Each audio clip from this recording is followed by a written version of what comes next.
What a good girl.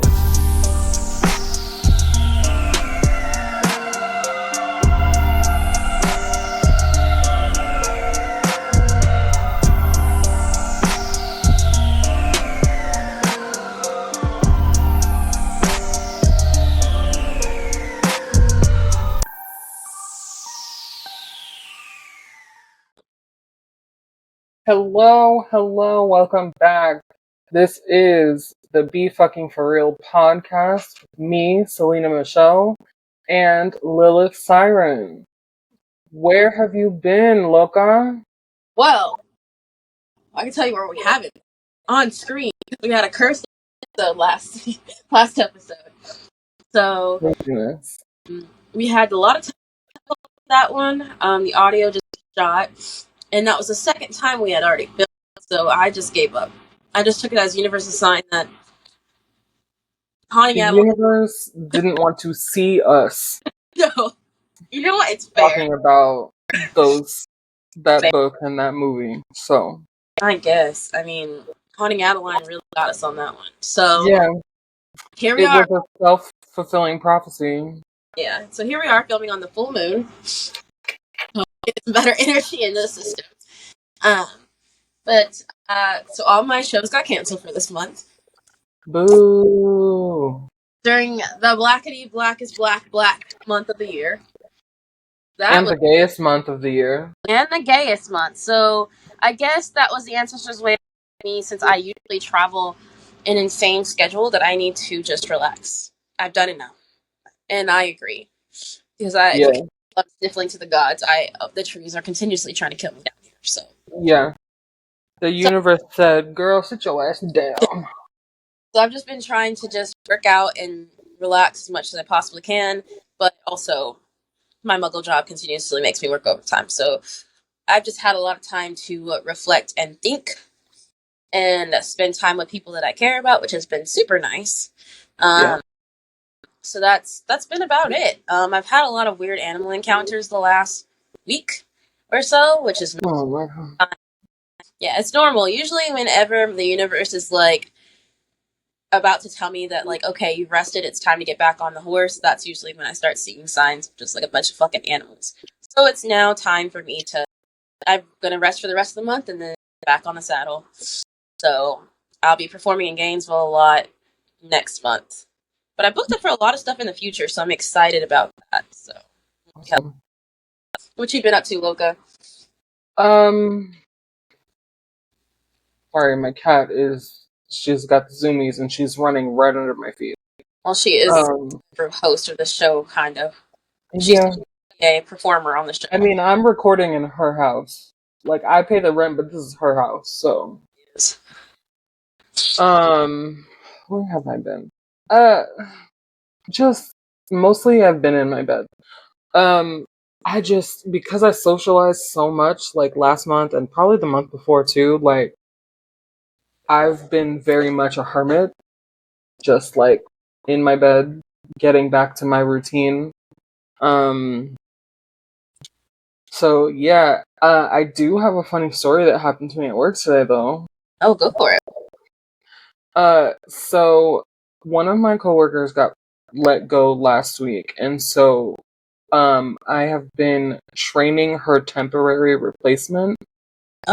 Because I guess at my job they have like a management trainee program, and so the guy that I've been training is the management trainee, and I guess he spends like 3 months at a time in different departments, and so the next 3 months he's in our department, and so I've been training him, and today I was shadowing him. I was teaching him like what he needed to do and then just watching. So I was just sitting sort of behind him on my phone.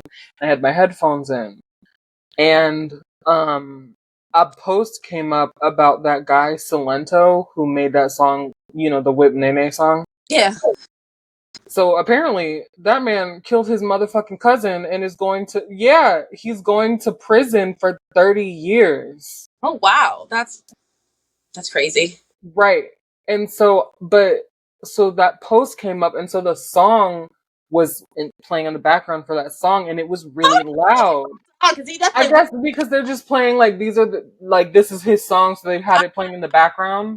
I'm named his like, this fucking family. He whipped the shit. right, right. Oh god. But so it was playing in the background and it was really loud. And so my coworker was like, "Oh, did you see that he got 30 years?" And I was like, "Yeah, that's what I'm reading about right now."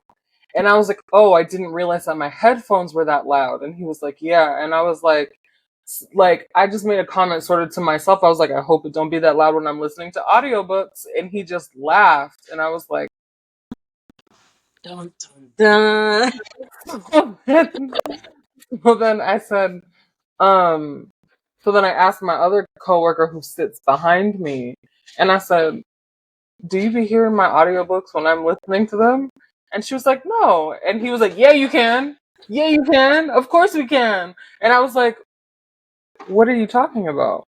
And he's like, "Yeah, you can." And I'm like, "No, you can't." He's like, "Of course, I just heard the music. What are you talking about?" And I was like, "Yeah, but that was hella loud. Like, it's not normally that loud."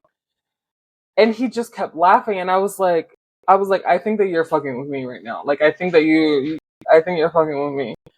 And then my coworker's like, "Oh, well, what audiobooks do you like to listen to?" And I just went, and he started laughing again because, um, for the people that are listening, you can't see this, but this right here says "In my dark romance era." This is the water bottle that I take to work. I have a sticker of Billy Loomis and Stu Mocker that says "I love bad boys." And then I have this. This says "Smut Slut." I don't know why I put this on the water bottle that I'm taking to it, because typically I'll have it so that like the other stickers are facing out, so like you have to really be looking at my water bottle to see the "Smut Slut" one.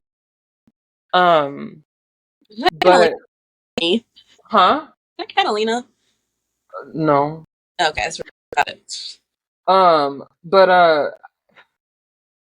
so I was like, I read dark romance. And he starts laughing again, and I'm like, "Yo, why are you laughing right now? Like, you're making me feel really self-conscious." And she was like, "Oh, okay." And I was like, "I do read thrillers as well, but most of the time I'm reading dark romance." And he just was laughing, and I said, "I feel like you're chronically online because you're laughing, and I gave zero context as to what dark romance is if you don't read dark romance." And you're laughing without context. So I feel like you already know what dark romance is, and you are trying to make me feel awkward for listening and she was like, "Well, what?" She's like, "Well, what's wrong with dark romance?" I said, "Nothing's wrong with it. It's just not safe for work." And yeah, so now I'm paranoid. Yeah. But I don't think, like, I really don't think you can hear it in my headphones. Like, because I also don't listen to it super loud. Like, And like, but, unless you're intensely listening, you're not gonna know the context of some of the stuff you're reading. So I don't think so. well, true, but also if you can hear it and you just hear, "And his cock entered my pussy," like,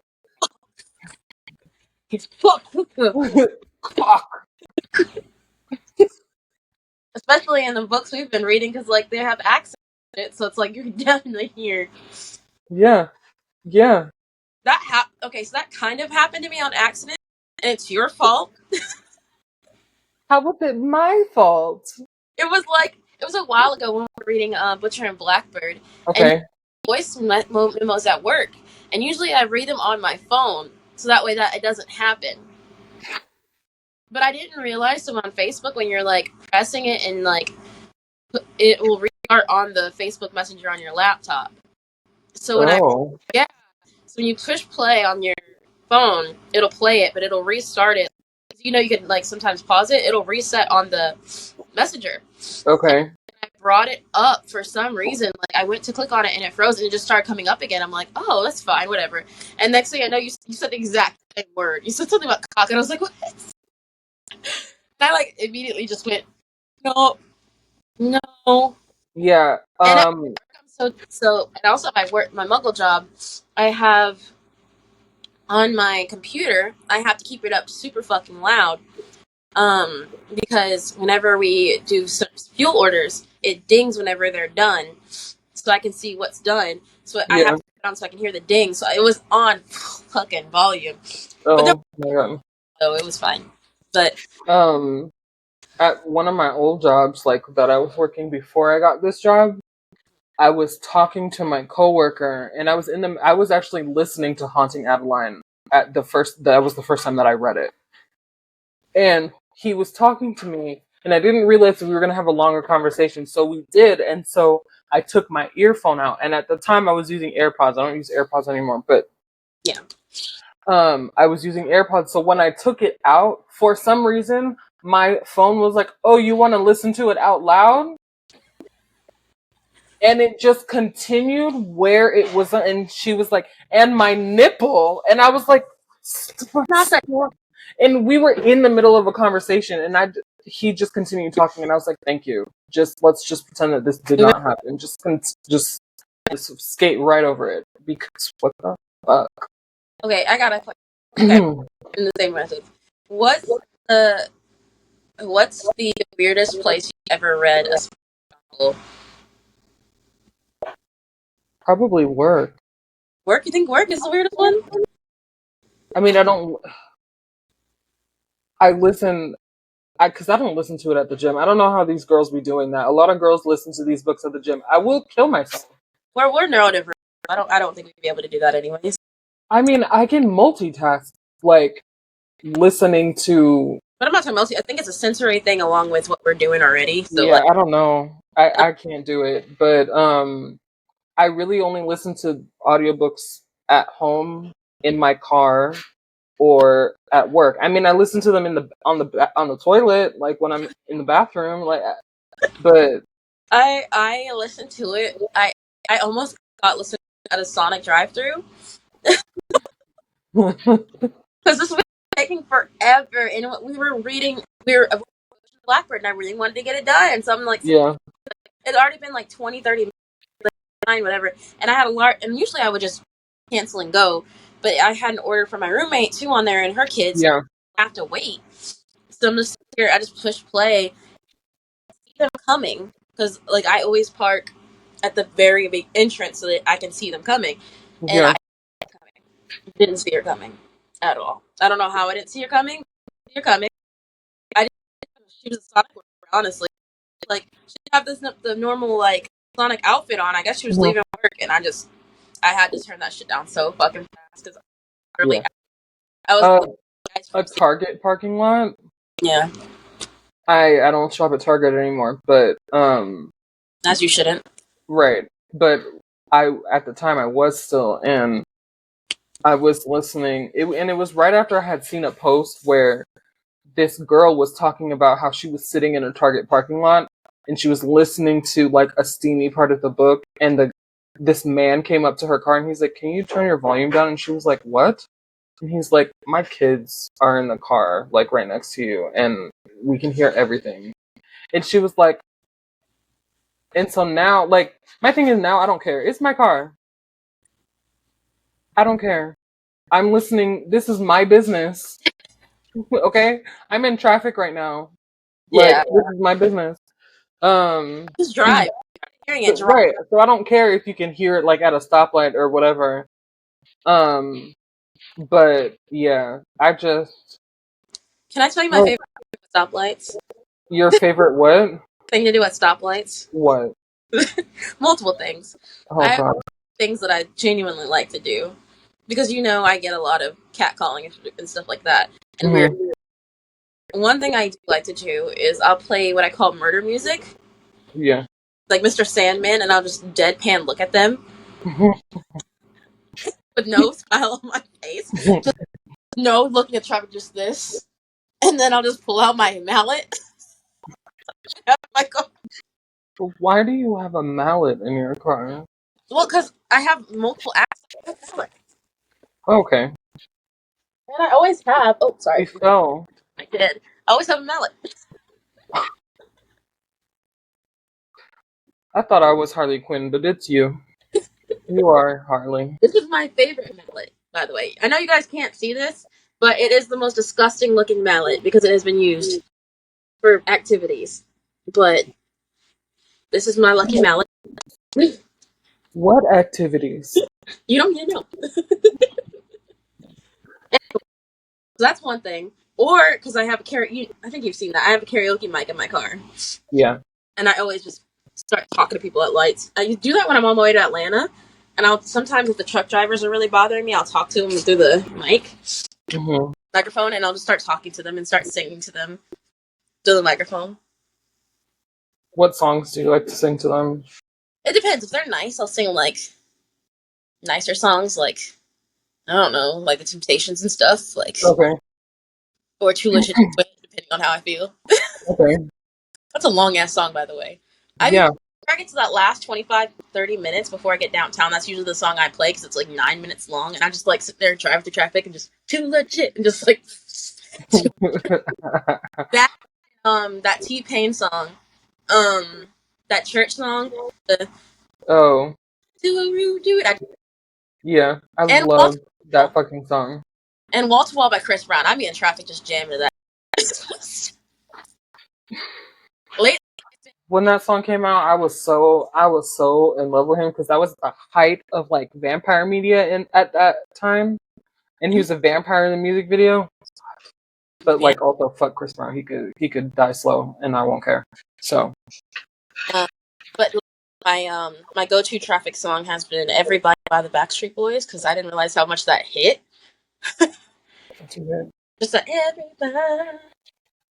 Yeah, my go-to singing to people, and they enjoy it because like they see a little shoulder shift. Yeah. A lot of shoulder shift, more than necessary. Because I don't drive like a normal person. Like when I do, but I just shit everybody thinks I look like in the car. Yeah. Know this. I just start saying shit. I just look at people. I do not care. And so that's just like if I'm that person, I'm gonna start cat calling men outside the window. I'm that person. Which I stop mostly, but and when I say cat calling men, I don't mean like men of like 30 to 40 age. I like bothering college men. I know. So I see everybody has that. So you see me do it because they're so flustered and like they don't know what to do. And I'm like, how does it fucking feel? Yeah. You don't understand.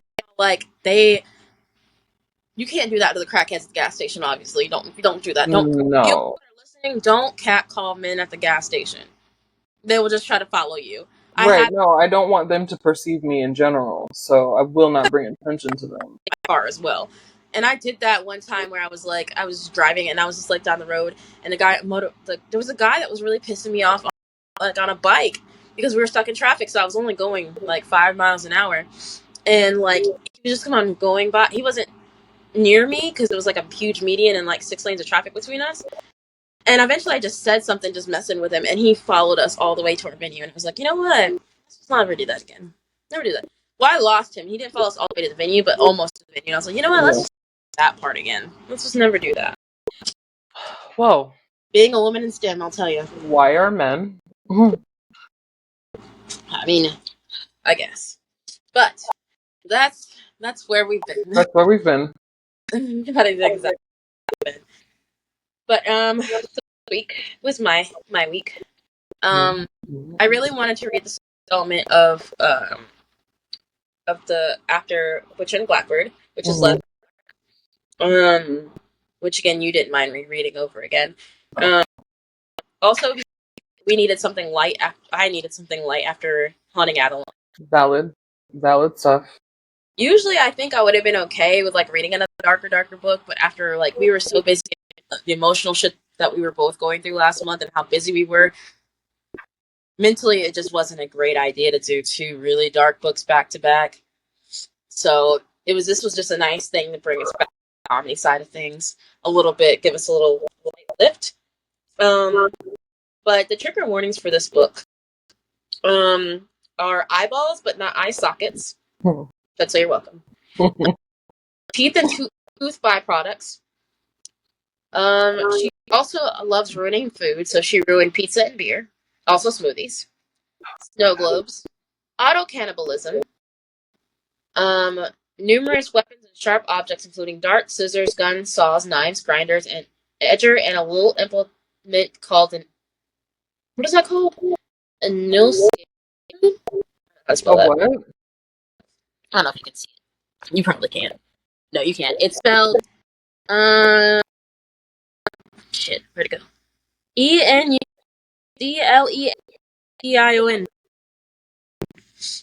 No idea.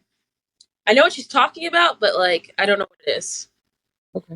How it's supposed to pronounce it Anyways, severed fingers. A new thoughts about crafting with epoxy resin. Vehicular collisions, drowning in some forms, terminal illness.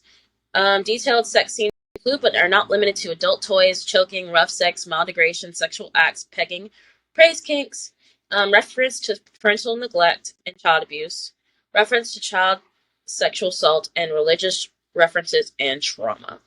Of course, explicit and colorful language, but why the hell are you reading books about spicy and sex without having bad words in there? I think that would piss me off if I was reading like a spicy romance book and there was no cursing.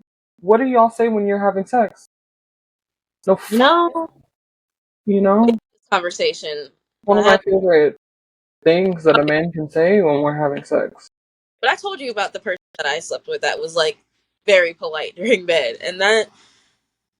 But eventually he spewed the F word. It took him like it got there, but I could see you not. I would take that as a personal trophy. Yeah, that's what I'm saying. Being okay during like the first half of sex and foreplay and getting involved, but once we're like in the nitty gritty and you're deep inside me, you better be saying the fuck word. I'm sorry.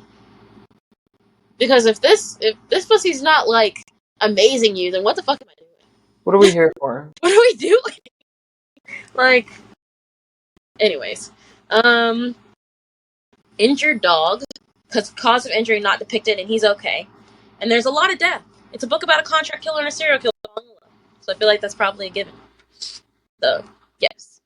So with Leather and Lark, this is the second installment. So if you've, I do know there's a lot of people. I don't know why I'm saying a whole bunch, but there's a decent amount of people that like I have talked to that listen to the pod and watch the pod that have said, I'm not going to read the books, but I like hearing you talk about them. I've had that too. And I've had people who like watch the videos and they're like, I can't do both. So I have a little bit of everything I do enjoy. Yeah.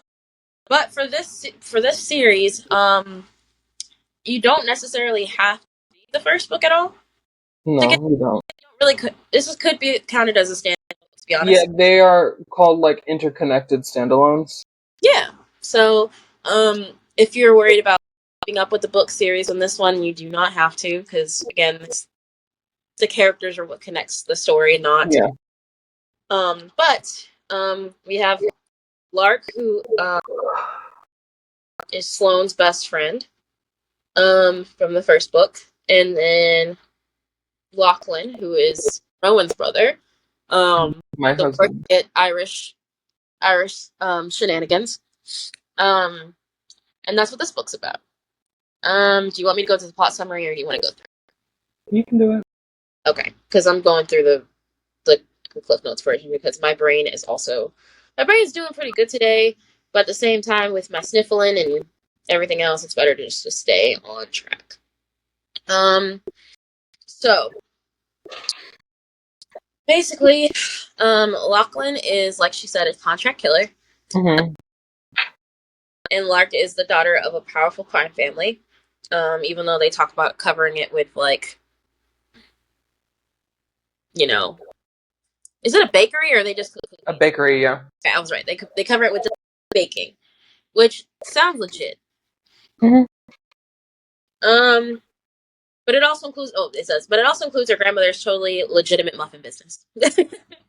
Lachlan wants to leave his job, but he basically, what was the whole story? He basically screwed up the Yeah. So the like prologue to this is that she had murdered somebody, but she did it really messily because the initial way that she tried to do it didn't work. So it ended up being really messy. So she called a cleanup crew, and Lachlan was a part of that cleanup crew. So this is initially how they met, but they didn't know each other like that yet. So, so he cleans up, and he just thinks that she's some dumb, like, daddy's little girl that just accidentally hit somebody with her car and killed him. Yeah. And she killed him on purpose because he was a pedophile. Correct. And well, that was also her boyfriend at the time. No, that was her ex-boyfriend was the one that she put fireworks on his crotch. Oh, I thought that was. You're right. No, so we open the story with that ex-boyfriend. Yeah. Which again, that part was. Lark is my favorite because she's fucking funny. That would have been me though. Honestly. Yeah, absolutely. I literally just play. I just told you about a story about fucking me singing songs. Yeah. Truck drivers. So she basically puts the firecrackers on his crotch and plays fireworks. Because what else? Yeah. Katy Perry. What song would you play? Firework by Katy Perry. I would say, what other song would you? That's the best song you could have done. Oh, I know. Yeah, I don't. You could have done like that was a perfect song. Yeah. And then he didn't die. He didn't die right away. I feel like she ended up shooting him or something. She ended up doing no, she slit his throat. Oh, you're right. You're right. Yeah. Mm-hmm. But the second murder was pedophile. Yeah. Yeah. So Lachlan came to clean it up, and he was like, "What happened?" And she was like, "Oh, I don't know." And she pretended that she gave a fuck his car went into the water, and so they had to drag his body out of the water and then get his car out. And so when he pulled him out of the water, she's like, "Oh no, what have I done?" And she was like faking it, and it pissed him off because again, he thought that she was just like daddy's little girl, but really she was a woman on a mission. She did that for a reason. So, so that was how they first met. And so then they were leaving, and he put her in the trunk of his car instead of letting her sit in the back seat.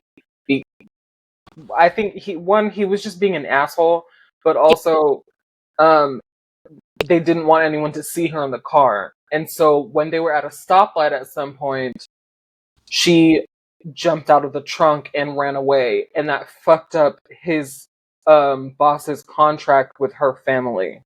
Right, okay. I missed that part. I don't know how I messed that part up, but I did miss that part.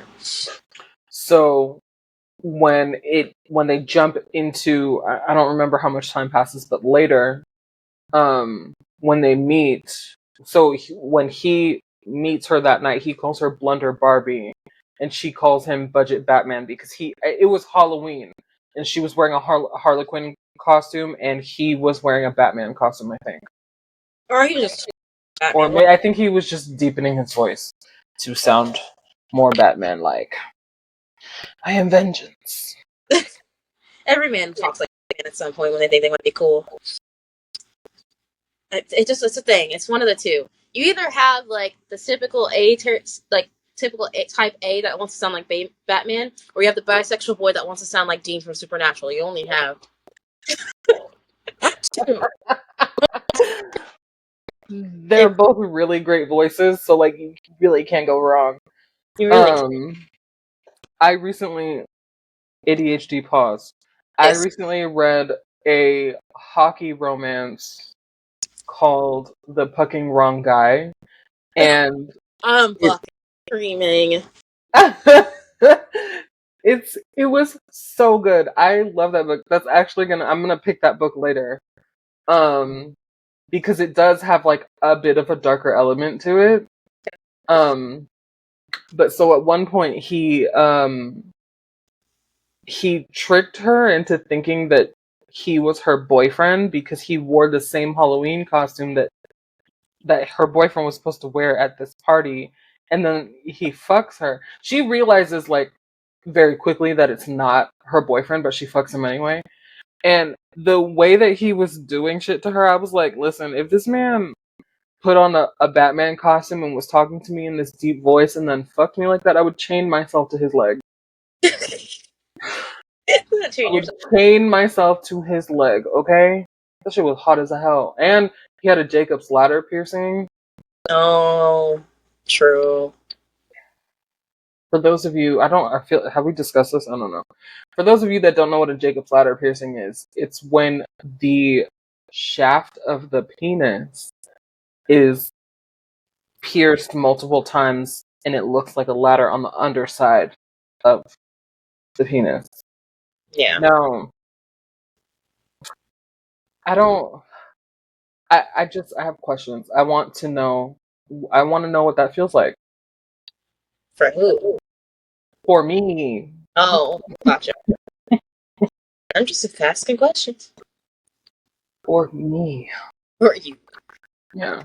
But anyways. Yeah. Where were we? So basically we talked about how they first met. Technically. So that was the first meeting, and he calls her Blunder Barbie, Budget Batman. Then a little bit later in the book, it's not too far into the book. It's later. It's literally like a couple chapters after. Yeah. Whose house did They were at his brother's house. Yeah. Forgot his name. Beyond? No, the other one. Oh, goddamn. One was there though. Yes. So anyway, so they meet there in normal, attire, and so they instantly have a connection, and they're meeting outside, and then like they start actually making out and talking dirty. It gets really spicy. But then lock up because whenever she meets him the first Batman, he says in his little in Christ Jesus. Oh. And he says it again because that's what he says when he's, which is hot. But and she recognizes it. And so then they instantly start despising each other because what's communication, What's communication? I mean, to be fair, I understand why she was mad at him for that, because when he was putting her in the trunk, she was like, please, like, I cannot go in this trunk, because she has a fear of small space. She's like claustrophobic. She's like, I cannot do it. It's dark and, it's a fucking trunk. And he's like, he was truly like, I do not give a fuck. Get in the fucking trunk.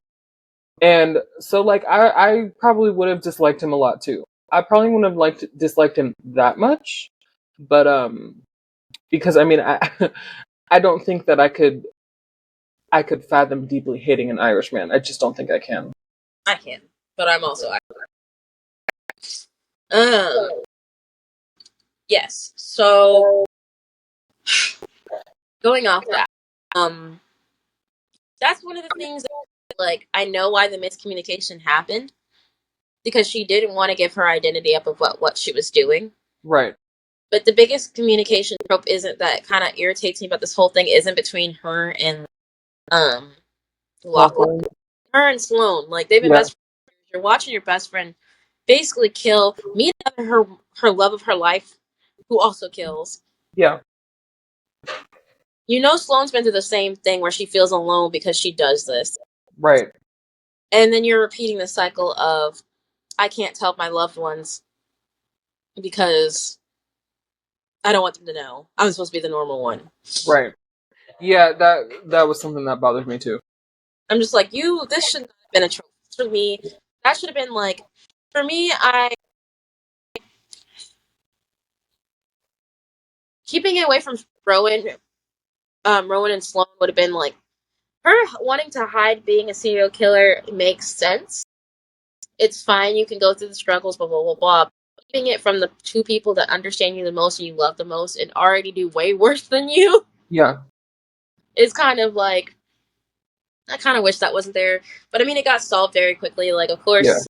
And again, as much as we talked about them being idiots in the episode they were in, I mean, Sloane is actually very intelligent, like we said. Like, she kind of already knew. Yeah. Like, she knew you were a killer. Like, and you were researching all these killers. Like, you had to have known that she was gonna know. She was gonna know. Yeah. Yeah. So fast forwarding into that, we get more into the fact that they're going to put Ethel into a rehabilitation or an elder, like a nursing home or whatever. Mm-hmm. While that's going on, Lark overhears her parents talking about how, because, oh, hold on, I'm skipping around too much, hold on. Okay, so, also with the pizza thing, we find out with the contract killing that Lachlan does, he doesn't want to do it. And his boss is making a pizza smoothie. That wasn't as bad as I thought it was going to be. That's the stuff. No, but it was fucking gross. It was gross, but like it wasn't as bad compared to doing a semen ice cream. Yeah, no, comparatively it's nothing, but it was still just like absolutely fucking nothing. Yeah. Absolutely. So yeah, you're right. So we covered Lark's prologue, but Lachlan's is that. So I think at that point, when that happened with him and Lark, like when he did that contract or whatever, well, that's he was sort of on his way out of the business, but then he fucked that up because he let her get away. And so now he was forced to stay doing this for what's his fucking Ollivander? Leander. Leander. Ollivander is the guy that makes wands in Harry Potter. Yes. But so he was on his way out of that field, but then he fucked that contract up. So Leander is like, well, you have to make up for the business that I lost because you were being an asshole. And the other thing is that when Lachlan, Rowan, and Fionn were kids, they killed their dad. And Leander, I don't know how Leander even like happened upon them. I don't remember how he found them, but he did, and he covered it up and made it so that they could go to the US and start their lives. And so that's why Lachlan is stuck doing stuff for him because Leander keeps holding that over his head. Right. Yeah. So, because that's how to go backwards. Is it his boss that went missing? So, hold on one sec. Let me find it. Because the reason, so the book begins as this basically the romance between them begins as a fake marriage trope. Yes. So. Go ahead.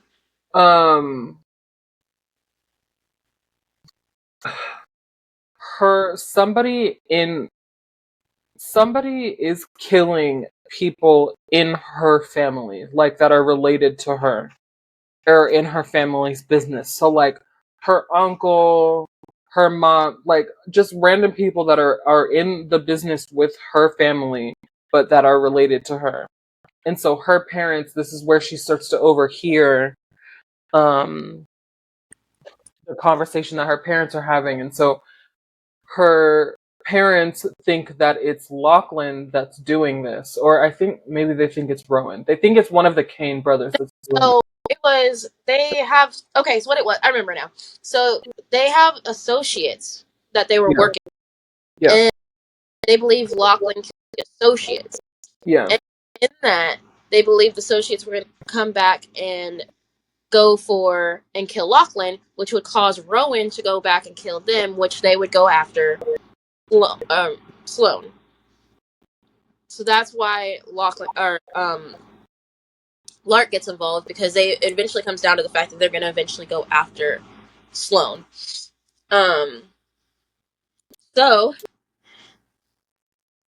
don't ever do this at someone else's wedding. But so they end up being reunited again at Sloane and Rowan's wedding.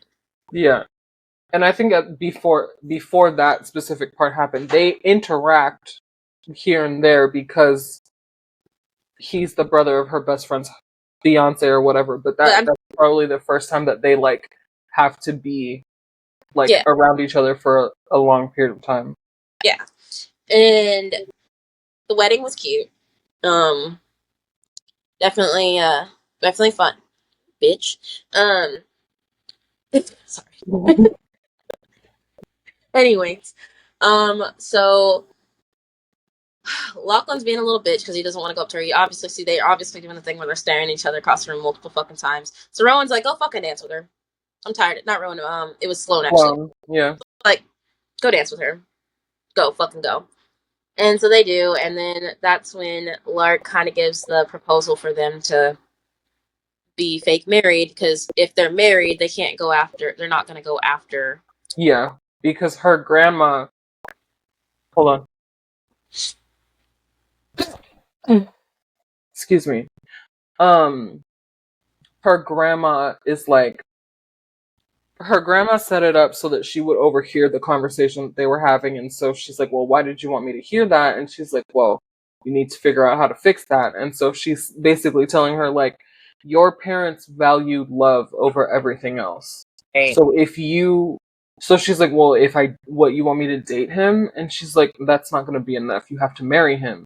So if you marry him, then they will not go after them." Right.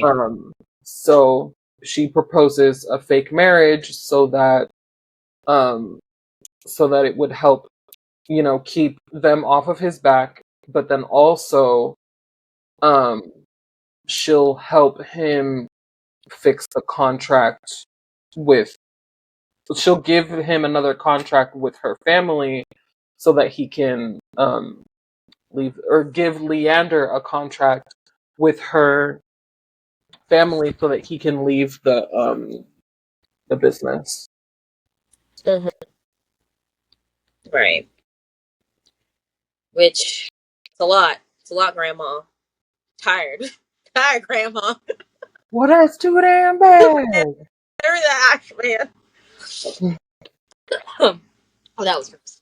So yeah. So that's kind of where we get the beginning of them. I feel like that's also kind of forced proximity as well, because they're stuck in the house. They can go Oh, other absolutely. they can go other places, but like you're pretty much stuck in a marriage together, my dude. Like, Yeah. what you gonna do when so I think that's like chapters like 1 through 7, which is crazy that they fit all that in those 7 chapters. Trying to think if there's anything I missed. I don't think there's anything I missed on that one. So obviously they live with Lark, right? They live with Lark. And her dog. And her dog. And of course, as you're gonna figure out when you're living with somebody, you start figuring out your secrets and your ons and off. And Lachlan, the very first thing he does is he finds her standing a resin coffee table. And This scene was so great. Yeah, we find out later part of her kills. It's just trophies. I mean, at least it wasn't eyeballs. I mean, This is arguably probably worse how so? because there's a body inside the table. I mean, I guess you probably should get rid of him. That's what I No, say. but it's so funny because they're just like having a conversation and she starts freaking out and he's like, "What happened?" She's like, "Nothing. Nothing. It's fine. Just can you hand me those sparkles?" So that she can cook, because she sanded it off too much, and so his nose was exposed, and then it started to smell because his body was decaying, and you could smell it. And then Lark blamed it on the fucking dog. Yeah. So he farted. Yeah. And so she covers it up with more glitter and epoxy, and so she just has all of these trophies floating around her house of dead bodies. That is so dangerous. That is very dangerous. Girl. Neither one of them have been smart. They're smart, but they're not. You know this. When it comes to killing, these people are not smart. We got that.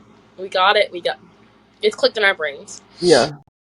And in the same breath, we're learning that like not only we already knew she was killing, but like now we know the extent of like, oh, this isn't just you. Yeah, you're not just a psycho. You're actually keeping your trophies. This is actual part of serial killer behavior, is to have trophies. Yeah. So they're moving the fucking table, and so they take it to the elevator, and that's when he learns about the whole like claustrophobia thing because the elevator stops and she starts crying. So then he learns not only did he like misjudge, like not only no, they haven't talked about that part yet, have they? No, they haven't. She still doesn't. He still doesn't know that she killed the guy, but he does know that he inflicted on her from putting her in the trunk, and he feels like he needs to make amends. And that's like the beginning of Lark's whole arc with her about like he's going to make her forgive him for what happened. Yes. Even though he doesn't know the full extent of everything yet, like he's like, oh, I really fucked this up. Yeah. But a lot of this book is him trying to make amends and making her like forgiving him for what he did. Which he does eventually get. But yeah, and where do we go from there? They start learning more, blah blah blah. There's some cute scenes where you get like Rowan and Sloane in there every now and then, and mention about her spicy books and stuff like that, and it's really cute, little flashbacks. So the other like side of the coin is that in the midst of all of this is that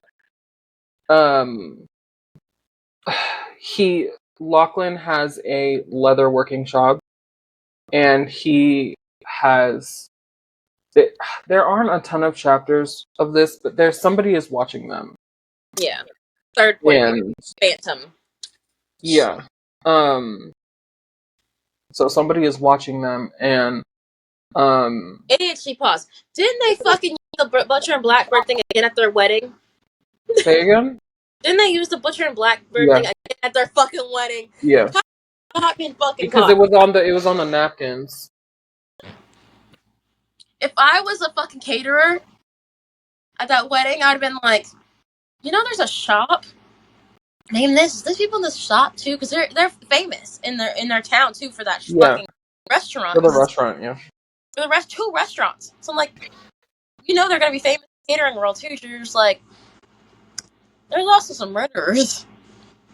You know, that family looks familiar. That family rich and owns a bakery too, and they've been on the news a lot. Yeah. Anyways, continue. I am so sorry. So he works in the leather working shop, and then also like she's also like a singer. And so at one point, I feel like I'm skipping too far. I feel like I'm missing something. Oh, I know what we're missing. So eventually, it's a little chunked as they're trying to figure out the mystery. Lark is kind of battling with the idea of telling Sloane she's a murderer and all that stuff. And eventually, Locken does figure out that she's killing people, and she explains everything. And they start falling in love even more. But with the stress of everything going on, Lark is having insane insomnia from the trauma of everything like that. So he basically sends her to a retreat. Yeah. Romantic. Huh? That was so romantic. Yeah, so he basically like, you don't have to stay there, but at least go see what it is, and I'll come pick you up. I'll take care of everything. And for the final night there, they basically find the doctor that like I think it was one of the doctors or something that was involved. It was her professor that knew about everything going on, and with what happened in the we kind of skipped over that whole thing, but we'll come back. Basically, we have ADHD. Okay, so basically, if you didn't get too much into the first episode, Rowan basically kills someone, basically the teacher that was basically trying to Sloane was basically murdered someone that basically was trying to sexually assault, or did he did sexually assault Lark. So that's how the whole trilogy or the whole storyline actually starts, because that's how Sloane becomes a serial killer. Yeah. And so Lark ends up killing people that are involved as well. So Lachlan, as a sign of love, brings this professor that knew everything that was going on, and they kill him at the retreat. So yeah. So romantic. So how did they end up killing him? Do you remember? I don't remember. Let me see if I can find it. But anyway, I know that he's like stuck to a chair. I think so too. But we kind of they start their relationship after that he figures that out because he finds the trophies under something like the floorboards or something. Yeah, something like that. And he finds the a snow globe that she made out of tea.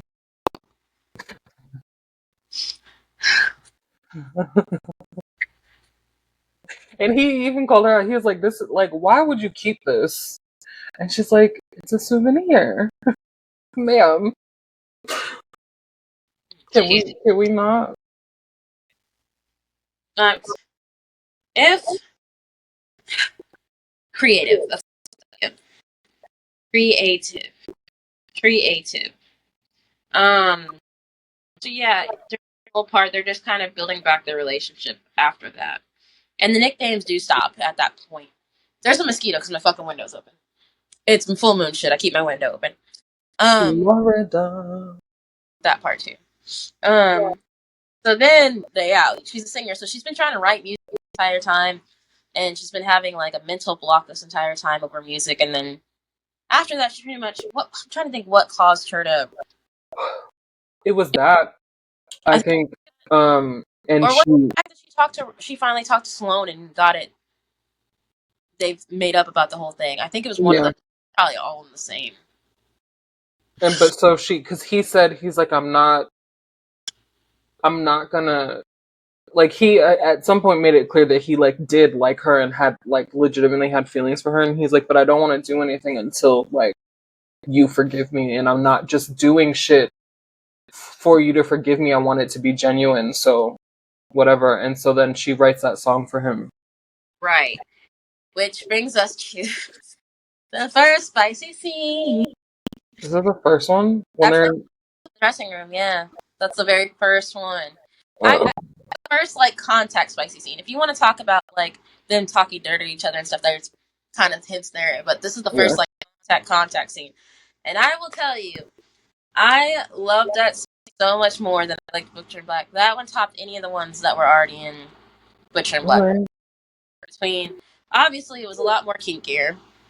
Oh, because wasn't she also wearing a um a vibrator that he could control? Yes, yes.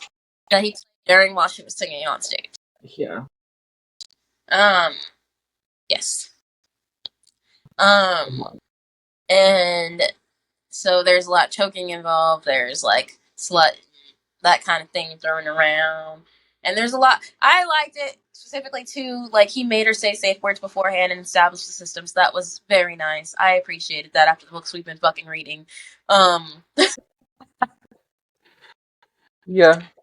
I appreciated it so much.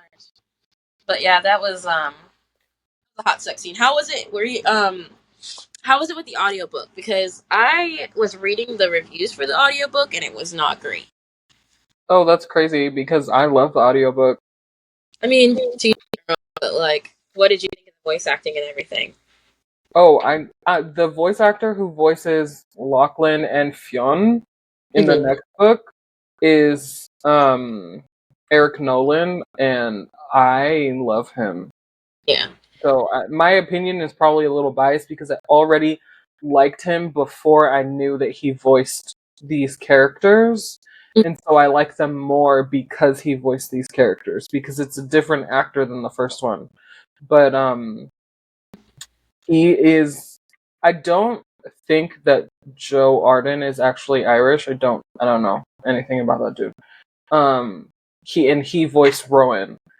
Um but Eric Nolan is actually Irish, and he also does spicy like voice porn audios on Quinn, and I be listening to that man.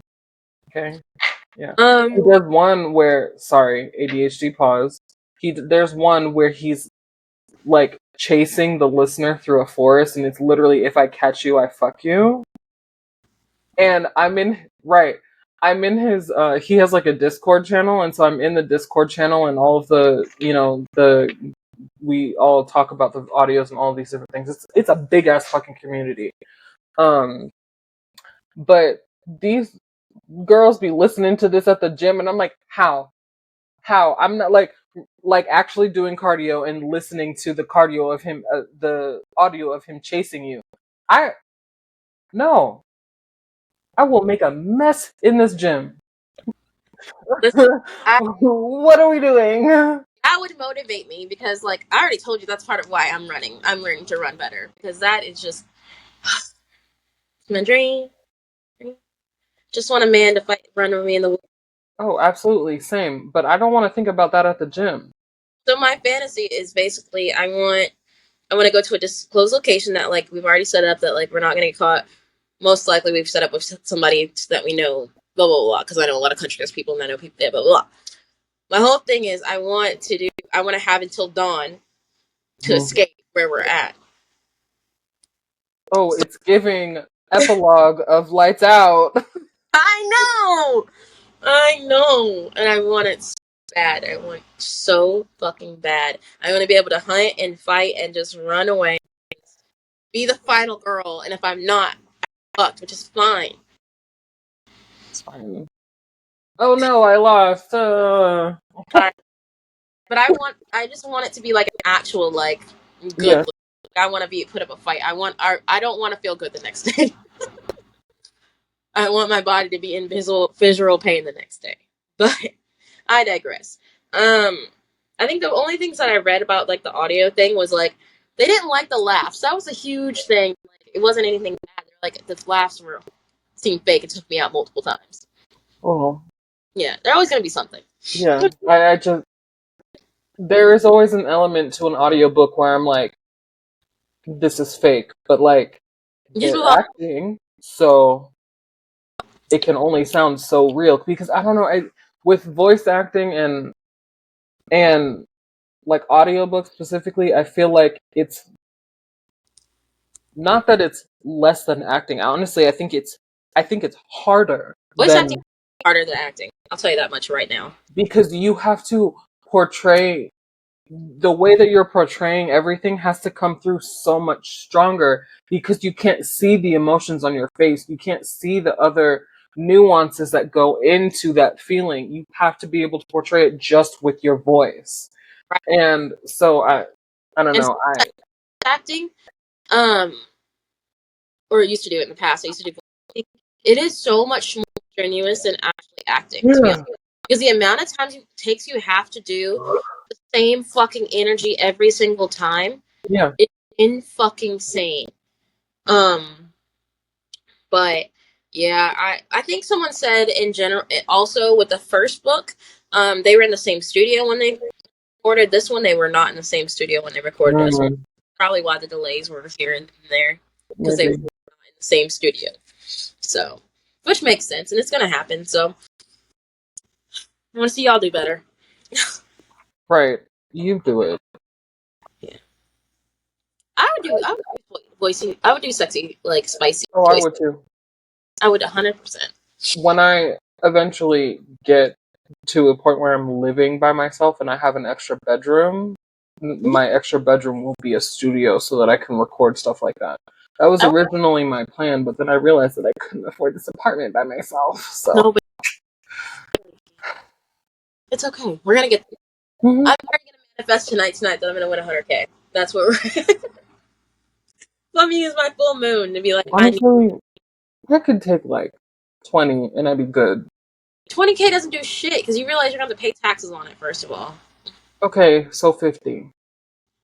So this is my thing. I want 100K because we're manifesting. I want 100K because I'm gonna have to take out 25,000 of that for taxes, and then I want to pay off my car, which is gonna be another 20. It's already 50K right there, almost 50K, Fair enough. and then I want to pay here. I could probably here if I wanted to stay in Gainesville. I said where I left. I'm gonna have to cut that out. Anyways, I would do about. I could find a 1 bedroom condo or house for $900, $900. I could do it. Wouldn't be the best place. It'd be, but hear me out. For a year, pay all your rent for a year, pay your lights for, pay my insurance for a year, I think 900 times 12 is what? 7,200 or something like that? I'm not sure why you asked me to do math. Yeah, it's around $8,000. Pay off all my debt, do that. Yeah. Buy all new stuff because all this shit's gotta go. Like, I just don't want to. Yeah, this is mostly stuff that I've had for years. Pay off my debt. That would probably be what it would take for me to start over and pay my bills for an entire year. And then I would just, like, start building my credit towards getting a house. That's what I would do with 100K. I would. Honestly, like, because I own my car, I don't need to pay my car off. Oh. But I literally would just pay off all of my credit cards and whatever medical debt that I have. Yeah. My thing is, I want to own a house. I want to make sure all my credit's good, and then I would start working towards a house. But Well, my plan is to leave this country, so if I buy property, it will be in another country. well, that's. I also want to flip. I want to have a starter property, and then that way I'm making money while I have another property. Okay. So it's always been my dream is I want to rent out a property. So, because you got to have some income in this economy. You got to have some income that's going to be on top of your income. So, and Yeah, that's my thing. I don't want to live in this economy. I want to live in somebody else's economy because this economy sucks. It's like having an offshore account, live in a different place while I have have people who are still staying here check up on this property and give my friends jobs while I'm gone. Like I can pay my friend to monitor my properties. That's just my idea. But that's what I would do with 100K. If you want anybody some rich people out there just want to, Yeah, I gotta finish writing the 3 different books that I currently have in my fucking laptop, and then maybe I can get some fucking money. Because yeah, it's rough out here. Yeah. Anyways, back to that was a long tangent. It's okay. We kind of did it. We're back. We brought it back. It's fine. It's fine. So, the second half of the book is kind of shaky for me, so you might have to take this part. Because I did have to rush the second half. Fair enough. Well, let me see where we're at. Yeah, tell me where we left off at, and I will pick it up. Oh, I have a note that I want. It's not for a specific part of the book. It's just in general. This happens in a couple of different books where the FMC starts biting her lip to the point that she's bleeding. Who's doing that? Like in I know these are all fictional books, but in what reality does that happen? I have when I made this comment, I literally was biting my lip, and I was like, how hard do I have to bite my lip to break the skin? I couldn't break the skin. Is it just me? Are my teeth not sharp enough, or because I can peel the skin on my lip to make my lip bleed, but the way that they describe it, it seems like they're not putting in that much effort, and then their lip is instantly bleeding. No, I mean it's definitely you can. I know you can, but I just feel like these girls be doing it so frequently in all of these books, and I'm just like, what? And I be reading around with the guys doing it to the girl half the time. Well, yeah, that too. How hard are you biting my lip, sir? Very hard.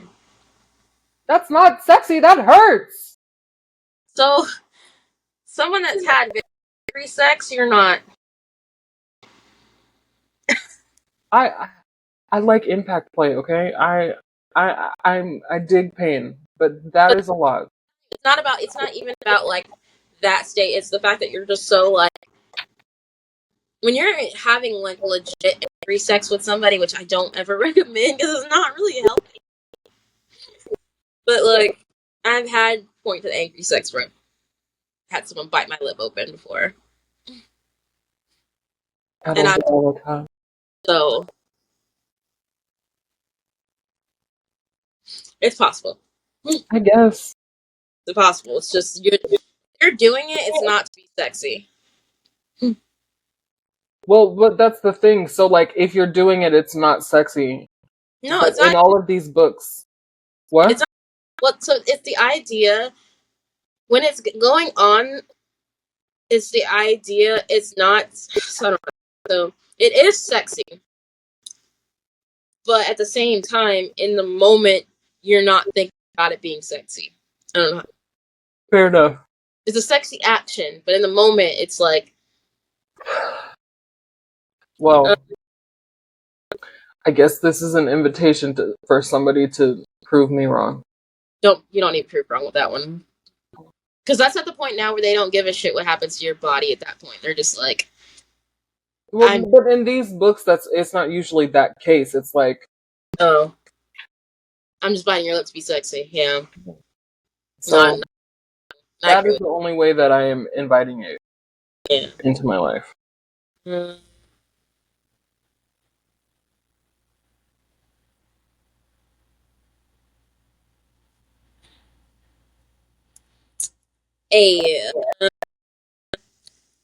mutilation of comes from the Abe, right? Yeah. Huh? Abe Midas. And basically he brings in that he's the one that brings in the saddle. Oh, okay, yeah. And basically he can kind of tell that like he's a killer. And they kind of are looking at each other and they know they're killers. And Lachlan kind of starts second guessing himself about it. And wondering he's paranoid, but Abe's like looking at all of Lachlan's tools and shit. Oh, so that happens right before they go to her show, right? I don't remember. They're going somewhere because she goes to meet him, and this is after they've already, like, they stopped hating each other. Yeah. He comes in and he makes an appointment. That's what I was getting at earlier. He makes an appointment with Lachlan, and it's a ruse, but he does it so that he can get in with Lachlan and try to see what he's about, whatever. And and Abe is spoiler alert, he is the big bad in this book. Phantom.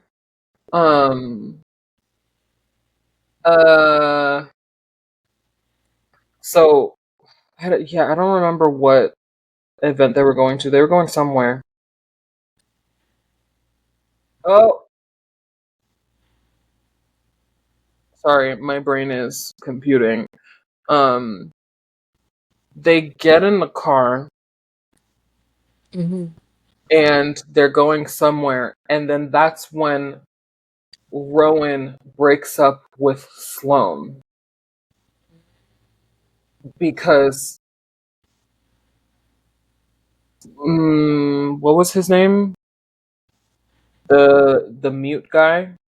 Oh, David, yeah. David. That was when David revealed himself. And so they go and try to find Rowan and Sloane. I think they were just gonna go to dinner actually, and then all of that happened. Yeah. My brain is drawing a blank on what happens after that. Yeah, that's why I'm going to the plot. I need to get back on track. This part of the episode is gonna get cut. We got it. I'm getting back on track. I'm literally going to the chapter. No, it's fine. All of this does not need to be in the episode. This part. Don't say anything or I'm gonna have to cut out even more. Let's see. Whereas the Leather Studio, okay, so that happens after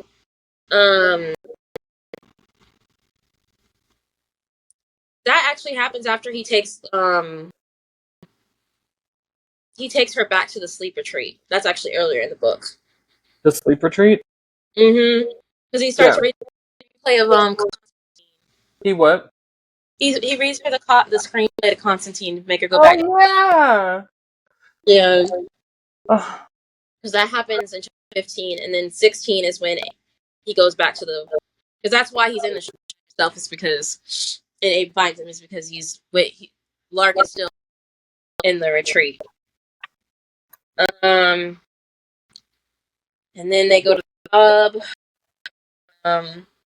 Yep, we already covered that about reading romance novels to understand Lark. And then the apology. Then the show is at chapter 18. Then they have sex in chapter 19. Then they have more sex in chapter 20. I remember that. Okay.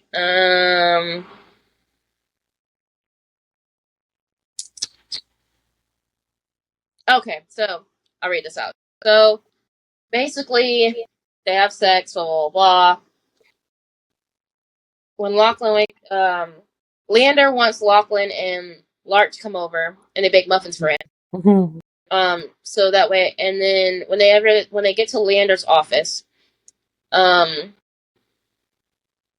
basically Lark mentions his associate, Stan Tremblay, but they already figure out that guy's dead, and he's basically the killer's latest victim. So basically, when they go back to the apartment, Lark's freaked out because she knew him better than any of the people that were actually killed. They have sex again.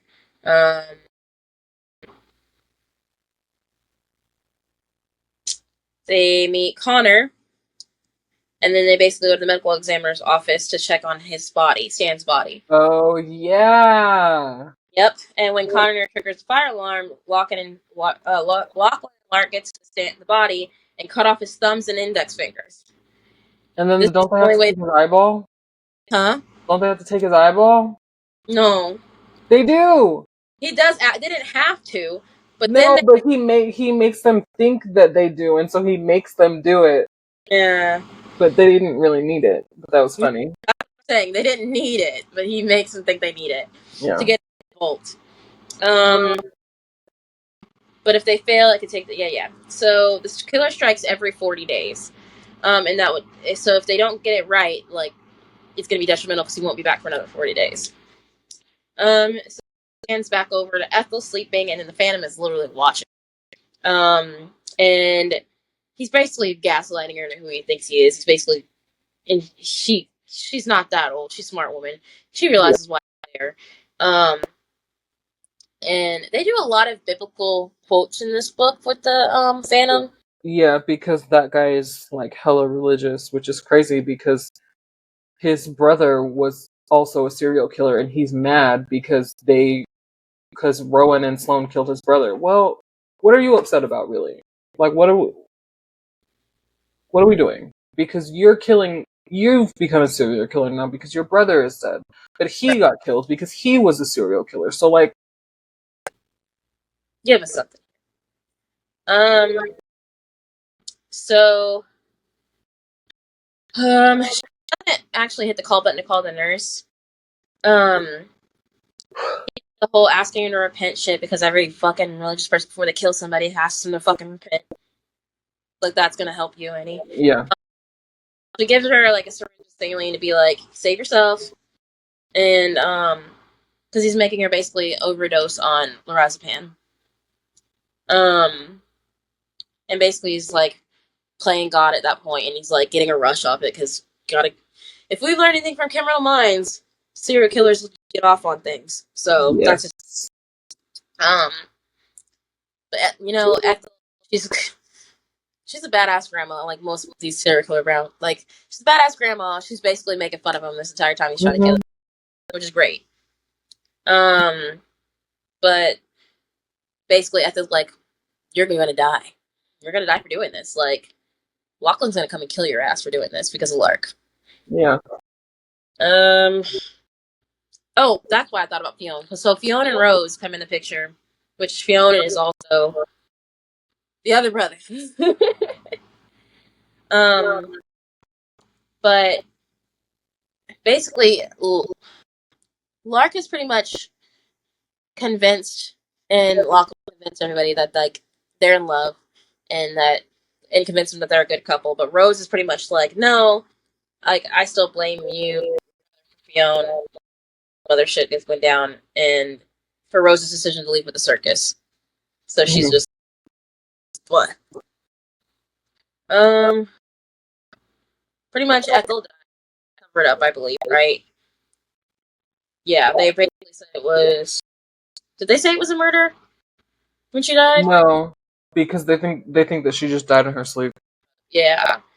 I think she also had pneumonia or something. Yeah.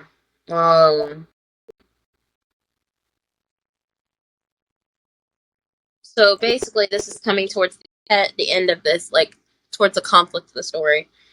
They're not together at this point. Whenever they figure Lilith died, so in true fashion, she's kidnapped. And instead of it being the man and it's the female that gets kidnapped. And Bentley does warn her about Abe being in the room, but she gets knocked down to the ground, and Abe injects her with something. I don't remember what the fuck it was. Bentley does try to help and gets knocked unconscious, but he also gets stabbed. Oh, I thought he just got knocked down. No, he got stabbed. Oh yeah. Lachlan's like tells him to save the dog. Yeah, he's like, do not let this fucking dog die. Yeah, I remember now. Yep. That's why I said the end of the book is kind of fuzzy because I had to really read all this really fast. Because there's a lot going on. There's a lot happening all at once. There's a lot happening. You got because this is also like you also get a lot of Fionn and Rose in this. Yeah. And it's sort of, I mean, the point is to sort of set you up to want more from them for the next book. Yeah, because basically that's when Rose also she loves him. Even though he doesn't fucking say it back. Yeah, and so that part was funny because she says it and then leaves, and then both of them are just like, and Lachlan's like, "You're a fucking idiot," and then they just go and do whatever they have to do. I mean, what do you do at that point? There's a killer on the loose, and there's kidnapping. You don't dwell on this. I know in the movie, I'm telling you, I love you back because what the fuck? What if we die? he's just, I don't know. Men are stupid. Oh yeah, Fionn is Fionn. I So love Rose, Fionn too. yeah, me too. So Rose and Lachlan go and break into the apartment, and they find Abe Midas is actually Abe Mead, and that he must be related to Harvey, the serial killer who Rowan and Sloan killed. So that's when they figure out that, yeah. So basically, they fast forward. Lark basically wakes up because she's been drugged. Abe tells her that she gave him the idea to kill her basically in an oven. Oh fuck yeah, I forgot about that part. Yeah. It's giving Sweeney Todd. Yeah, it really is. He was just trying to play Saw. This entire book I read, by the way. Like, he was just trying to play Saw. He's like, you can help yourself and save yourself. I'm like, you low budget fucking Jigsaw. Shut the fuck up. Anyways. So she's in like a rotisserie batch oven, and basically Abe tells him that he put a bomb in Rowan's car, and then he has to choose between Lark and Rowan. Which one is he gonna say? Which one is he gonna do it? But Lark basically is like, bitch, go save Rowan. Go save Rowan. Yeah. Yeah. Because the whole point of her making this arrangement was so that you could save them. He didn't die. Right. Basically. So they end up staying anyways, and he basically shoots the glasses and the fucking shit turns on, and they get Lark out. They kill Abe, obviously. And Rose was already talking to Sloan and Rowan. They were able to get away with Harvey. They were able to get away. And Larkin basically chooses her a fucking new one and tells her never to do that dumbass shit again. Just like never make a choice like that. Right. And then we get to the end of the book to close it up really nicely. They basically are at Leander's house and they sign the paperwork for the, what is it called? Covici? Leviathan. Covati. What? Yeah. Oh, her stepdad's family. Sorry, yeah. I thought you meant the name of of Leander's business. No, it was his. Yeah. For the brewery. Yeah. And basically Lachlan free to retire. And they start talking about the future and stuff like that. they kind of start trying to close it up on Christmas and all that kind of other stuff, and they basically gives her a present at the end, and she finds her trophies, more trophies, along with the heart of Dr. Lewis Campbell. Mm-hmm. He has suspended in resin. Like the fucking hearts in Legend of Zelda, he's put this heart in fucking resin. Yeah, we love that. And then he re-proposes to her so they can go on a honeymoon in Asia. And he's like, basically like, here's some divorce papers so we can do this right. She's basically like, fuck the divorce papers. She rips them in half. She rips them in half. And she tells him never to give her divorce papers again. Yeah. Yep. And then the epilogue basically where he talks about Rose kind of puts us forward with Rose and Fiona. Mm-hmm. Because the timeline for these is that Rowan and Sloane's story happens first, but they're all happening in tandem. So, like, there's a way that you can read all three of these books at the same time so that everything happens seamlessly. Because while everything is happening with Rowan and Sloane and Lachlan and Lark, everything is happening with Rose and Fionn. Right. Because if you remember in Butcher and Blackbird, when they get to Fionn's house after I don't remember if it was Harvey that they killed, the one that kicked her in the face. Yeah. Yes. Because Harvey Rose was already there. Yeah. So, yeah. It's very cute. We might as well finish out the series on the podcast. So eventually we'll get to Scythe and Sparrow. That's the third one. Got it. And then we have to talk about the bonus chapter. What's the bonus chapter? Did you read the bonus chapter? Well, I mean, maybe I did, but I might have forgot it. How do you forget that part? The honeymoon. Am I spoiling for you? Maybe. So there's a bonus chapter basically on their honeymoon, and they're in Indonesia, and Lachlan just comes back from like scuba diving, and basically, Lachlan comes from scuba diving, and Lark is just sitting there like, I'm gonna make this man pay for like even suggesting we get divorced. Oh, and I remember. Okay. Yeah, and I remember now. Wedding ring off. So she's like, I love to praise him and reward him as much as I love to punish him. So she pegs his ass. Yes. And they does it on the like confetti turned divorce papers. Beautiful. I don't know how you forgot that. I don't know how either. Lark is my fucking girl, okay? Lark is my fucking girl, okay? Taking all my hopes and dreams, singing and all this. She's taking all my dreams. Taking all my fucking dreams, bro. Yeah. So that's pretty much covers. That after she knew what she was doing. She knew what Brynne Weaver, she's good. I'm really excited to read her next book. I think it's called Tourist Season. Yeah, I am too, and that's definitely probably something we're gonna cover. Yeah, you know, there's so many days and months we can read books. Yeah, and only so many podcasts we can do.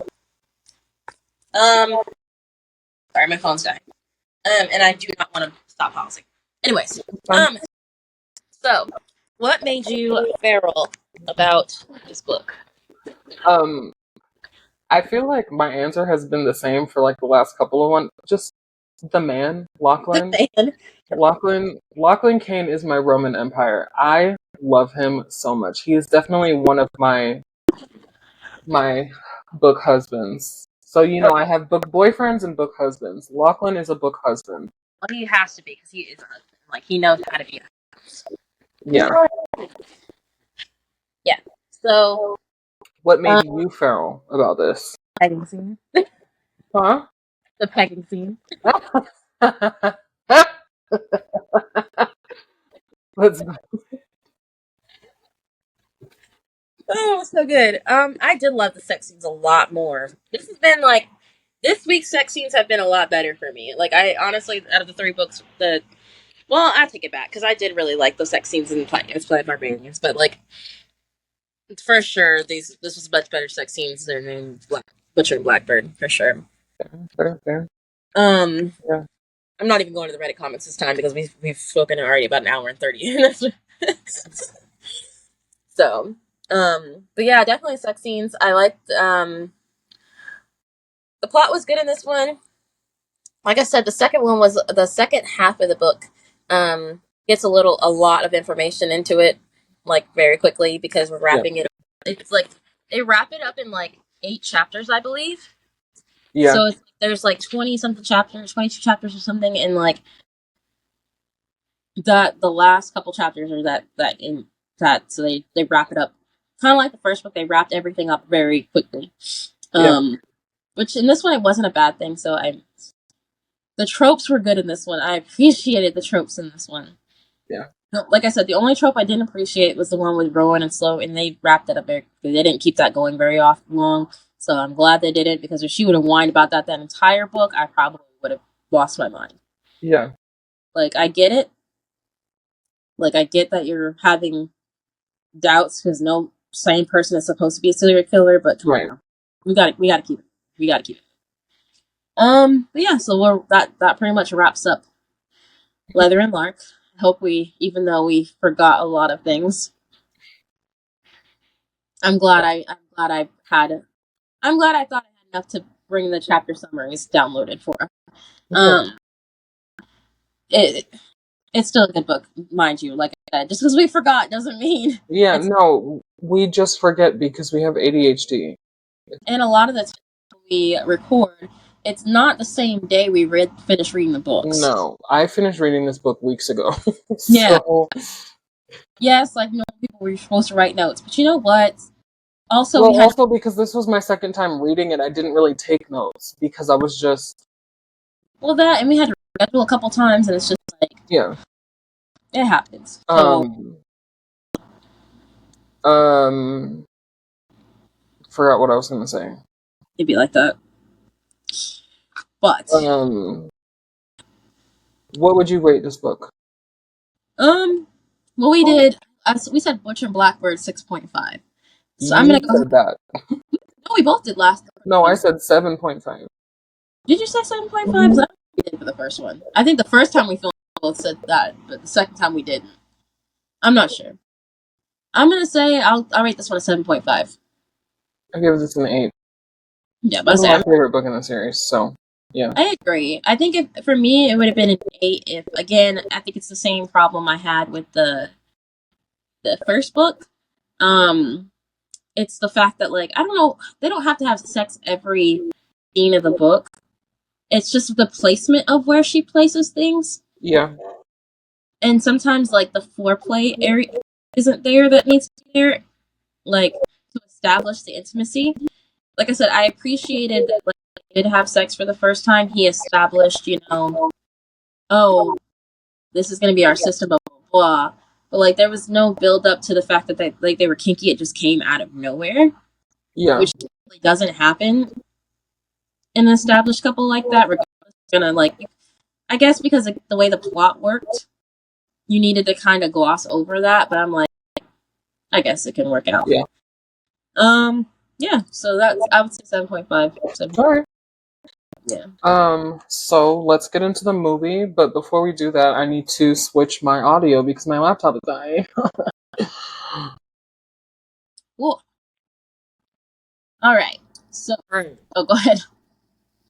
We're back. I had to change my audio because my laptop is a piece of crap and it started dying, so I had to charge it, and I can't connect my microphone and charge my laptop at the same time. Thank you, Apple. So here we are. And we are going to talk about Fresh. This movie came out in 2020 or 2022. 2022. Okay. And it has Sebastian Stan. Lilith Siren's husband, Sebastian Stan, Mm-hmm. aka Bucky Barnes. Fucking Barnes. And I don't remember the name of the actress. I don't either, and I had to take it down because of the internet. That's probably why my thing went down. Sorry, we don't. I'll pull it up on my phone. Hold on. It's fine. But we decided to watch the movie Fresh. Well, I chose Fresh for us, and we got to do our first movie date through text. Yeah, it was really fun. It was super fucking fun. Daisy Edgar-Jones. Oh yeah, it was Daisy something, but I didn't want to say Daisy May. I don't know why I thought it was Daisy May. But yeah, we did our first little movie date through text because we didn't want to have audios going off at the same time. And we watched it on. You watched it on Hulu. I watched it on something else. So we were able to still time it really well, actually. Yeah. But Fresh is a very interesting 2022 movie. The trigger warnings you got to know about are sex. There's obviously, there is internet. Still there? Mm-hmm. Okay. Oh, can you not see me? No, it was reconnecting. Yeah. Yeah, it's reconnecting. There is acts of cannibalism, harm to animals. It's in the flash scenes. Violence, obviously, amputations, body parts, severe language, all that stuff. So, but let's get into it. So, Fresh starts out with our character. How the fuck did I forget her name already? This is not. This is today. It's Noah. Noah, thank you. Good God, this is not starting great. So Noah we're introduced to Noah, who is a very most single girl in the world, and she starts off going on this date with a chap, of course. The worst fucking date ever. My God. Yeah, it was funny because when we were messaging, we were texting at the same time. I would have left. I would have. So they're on the date, whatever, and he's like, I don't know how long into the date they were, but he's like, other girls care more about their appearance instead of just wearing a sweater to a date. What?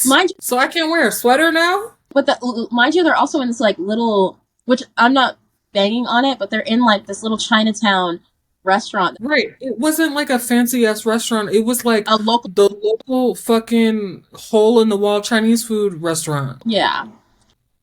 And mind you, he's wearing a scarf. That would have been my thing. No, you got fucking hipster ass motherfucker. A scarf with a t-shirt. By the way, scarf that did not even match or complement color his t-shirt. No. And like, don't get me wrong, in the early 2000s, like in the early 2010s, I was that girl. I was wearing a scarf with every fucking thing because it was my accessory, okay? But it was cute and it went with my style, okay? He looked like a fucking chode. He looked so dumb. Sorry. No, he did. He was fucking dumb, and that's why they make him. Yeah. So, and they're just having this date, whatever, blah, blah, blah. And basically, he makes her pay. He, like, takes he takes her food and his, starts scraping it up, gets the... Even though she paid for her food, he took her food. Yeah. No, he told her, he's like, you got this, and he made her pay, too. And then he, like, grabbed her food and his, and, yeah. Got his nasty-ass scarf in the food. And then when they went... And then he got all upset because his scarf got in the... No, he didn't scarf. So when they left the restaurant, he's like, can we see each other again, blah, blah, blah, blah, blah. And he goes to kiss her, and she's like, no, I don't think we should do this. And he's like, basically, fuck you. I'm so sorry. What? For our character in the Fucking audacity of a man. mm-hmm. So we kind of get a glimpse into Noah's life. Again, being a single woman, and I think they live in. It looks like they live in New York. I think that's what they're hinting at. I think they're in California. I don't think they're in California. Because they go on that trip wherever. I don't know. But anyway, so we meet her best friend Molly, who's a bisexual queen, or I don't know if she's gay queen. She's gay queen. She dates. She just does what she wants. And they're best friends, and basically they're going to fighting class, and she's telling about the date and everything else like that. And you get the sense that Molly is a no shit kind of character and a ride or die, but she turns out to be that for the entire movie. So they're basically saying, I don't need a man, blah blah blah, but I would like one. So we kind of fast forward, and after you can see that Noah's very single and living by herself, and she's basically getting sent unsolicited dick pics from men. It's just ridiculous. It's normal dating life in nowadays. She meets Steve at the grocery store, and he makes her eat these candy grapes. It was such a cute meet. It was such a meet cute. It was so cute. It was cute, but I wouldn't have fell for it. Oh, I would have. I would have. But you know, I'm such a bitch to men when I first meet them, any strangers. So I would have done it. I'm not a bitch to strangers. Well, but I'm a bitch automatically to guys that try to hit on me like that. So yes and no for me, but the way that he did it was very like, that was cute. If it was just some random guy that walked up to me in the grocery store and was like, "You're cute, can I have your number?" I would have told him to go fuck himself. But like, he played that very fucking well. I would have thought through it. I would have saw he was a he seemed like that point. Well, now yeah, I will not fall for that. No, because I will automatically think that you're a fucking cannibal. Now, if he had the Bucky Barnes hair, that's a whole thing. I probably would have folded. Like a whole tattooed sleeved arm and the Bucky arm hair. Yeah, I would have probably. So they hit it off. They go on a date. They go on their first date. They enjoy it. They start getting closer. We learn that Noah doesn't really have any family. Her parents have passed away, or her mother, I forgot which one. But it's the point where we know she doesn't really have any family or anybody close besides Molly. And so she starts dating Steve. And after the first date, they sleep together. And she takes a picture of him while, he's sleeping. And he cooks breakfast, all this other stuff. And I just want to say, when that scene happened, when she took that picture, I said, that picture is going to save her fucking life. Yeah. And did. Yeah. So there's a decent sex scene, and then she's talking to Molly about him, of course, because I would hope every woman safely knows to talk.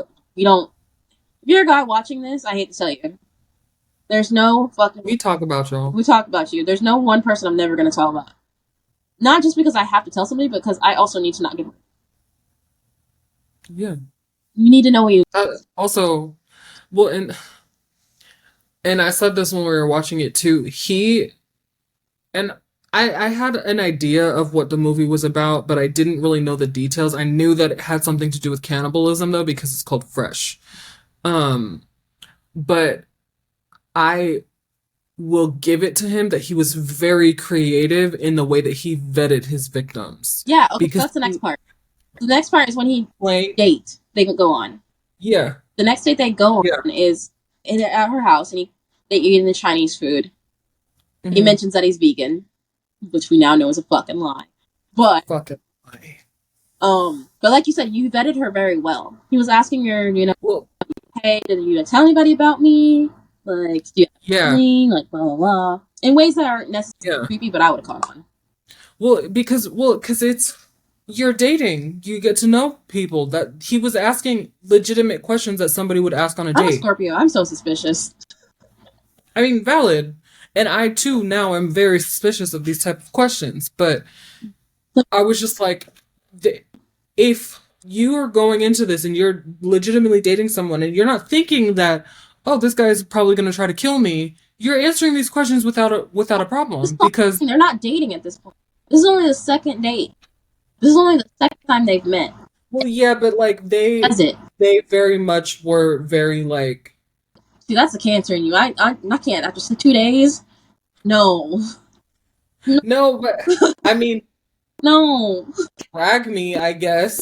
But also, Valid. they both were very much no, but they both were very much like, fuck it, like fuck it, we ball Like type a shit. lot. They really were like all in from jump. But you were like, that's what I'm saying. I am reading you because that's how you are. Because if you decide to I'm reformed. wait, you're just like, you know what, fuck it. I've heard you say that multiple fucking times. Describing your love life. Okay, but I'm reformed now. We're reforming. But yeah, she just, second date, this is all happening within a week. So, like, second date. And that I did think it was crazy that they decided to go on a weekend trip together after knowing each other for like a week. I would not do that. yeah, so that's when he suggests them going to go to a trip together. And she's like, yeah, you know what? Yeah, let's do it. Because he's trying to I need to amend my statement. I would not do that now. Have done that. Um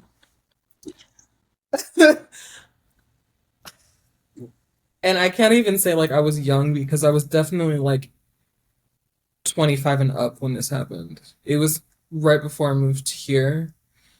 Um I'm glad I have your location.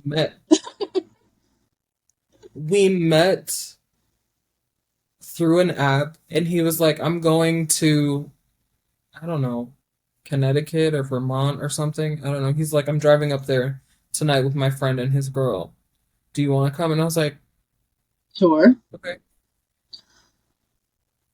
I don't, to be fair, the only bad thing that happened was the sex. So, but it was like, it was terrible, terrible, I love you, terrible. but you deserve that going with a stranger. Oh, I did. Oh, absolutely, absolutely, absolutely, I did.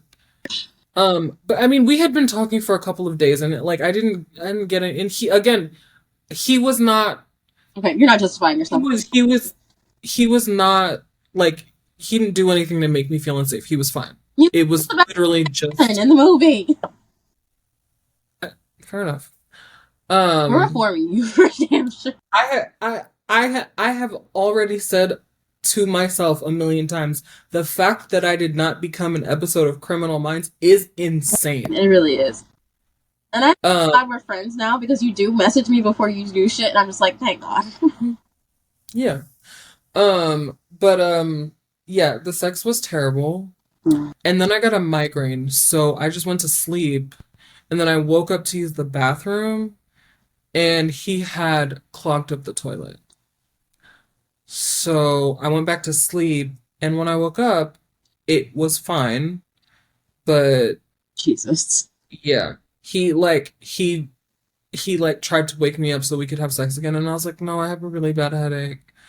And then he drove me home the next, like that morning, complete silence the whole entire ride.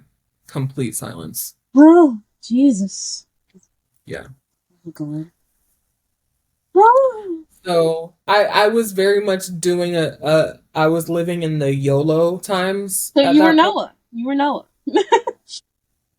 Yeah. I was very much like, you only live once, fuck it, we ball. And I mean, at that point, like, my friends had my location. Like, I didn't do that and nobody knew where I was going. Everyone knew where I was. Well, so that brings us to our next point. So Noah, they decide to go on this fucking little vacation. Oh, we forgot. So there is a good foreshadowing in this movie. Before they go on a date or whatever, the second date or whatever, Molly's like, he could be married. Mm-hmm. Which will come up later. So, Molly tells her where she's going, sends her where it is and all this other stuff. But then Steve's like, hey, we're gonna go to my place first before we go to Cottage Grove. That way we can beat traffic in the morning. Like, we'll do that. So then she's like, yeah, that's fine. We'll go to your place. You've been mine, whatever. Then They go to his place, and that's where shit goes down. Right, but my thing is, when they met, they were at that grocery store, right? In her neighborhood. Like, that was her neighborhood grocery store. Yes. And then he's like, oh, I'm going to my sister's house, blah, blah, blah, whatever. On the drive from where he picked her up at to his house, at what point are you like, where the fuck do you live? Because they drove for mad long in the middle of fucking nowhere. Immediately, I would have been like, I would have started making myself throw up. I would have. Apparently, you wouldn't. Okay. It's different, okay? That version of me does not exist anymore, okay? This version of me is what we're talking about. Anyways, yes, now. Because also, she also had no idea where they were going. I knew where we were going. Yeah. We're going to Vermont or Connecticut. I don't remember. At that point, I did know where we were going. Okay. Oh, I did forget to mention, he says he's a plastic surgeon, by the way. Which he kind of makes important. Just backstory. So they get to his house. Okay, so no plastic surgeons. I will not date a plastic surgeon. Yeah. They get to his house, and he's basically talking about how Cottage Grove's gonna be fun, and he basically drunks her. And that I was waiting for you to text me. I was waiting, because that is the opening. They finally opened the title sequence after 20, 30. Yeah. It was 33 minutes into the movie. I checked because I was like, what? I was like, I've been forgot we didn't have a title card. But I also was like, as soon as he gave her the drink, and he was like, oh, what do you taste in it? I said, there's poison in it. Something is in there that's going to kill her or whatever. I was like, this girl is fucking, like, again, like, I get it. Like, you think that's your man. Clever way to get her to drink, though. I would say that was a very fucking clever way for her to give me, like, taste something in it. Like, keep drinking it so you can taste it. That was fucking smart for a serial killer to do. Yeah. Like, that's where I honestly would have, like, that's where I would have been, he would have got me on that, because I would have been like, oh, right, like, yeah, he would have got me on that. But yeah, I don't. And the title sequence, guys, is literally, it says fresh. He's standing there on it's like a wide angle, and she's just flopped on the floor. Flopped on the motherfucking floor. Yeah. So. And I literally, when that happened, I said, a title card? 30 minutes in? Okay. I was waiting for that moment. That was the one moment I was waiting for. I was literally and I would say, anticipating that text. Even though, like, that happened late and it caused such a reaction out of me, I really liked it, and I really loved the way that this director made this movie. It was shot so well. Like, it was... Yeah, it was very well done. So he drugs her, and all of a sudden she wakes up, chained by her foot, just her foot, like, she's laying like this, just her foot. And obviously she's freaking out, because, like, chained. And she does the typical, like, no offense, the typical white girl thing. Unhand me, please. Like, you're already chained. No offense to. There's nobody white here. 50%, I guess. Oh, fair enough. We have white, listeners. I thought you were specifically saying it to me, and I was like, no, I only get half the month. I think I'm gonna choose the second. I'm choosing the second half. I'm about to do some ratchet shit, so I'm doing the white. It's almost half the month. Yeah, I'm still white. Anyway,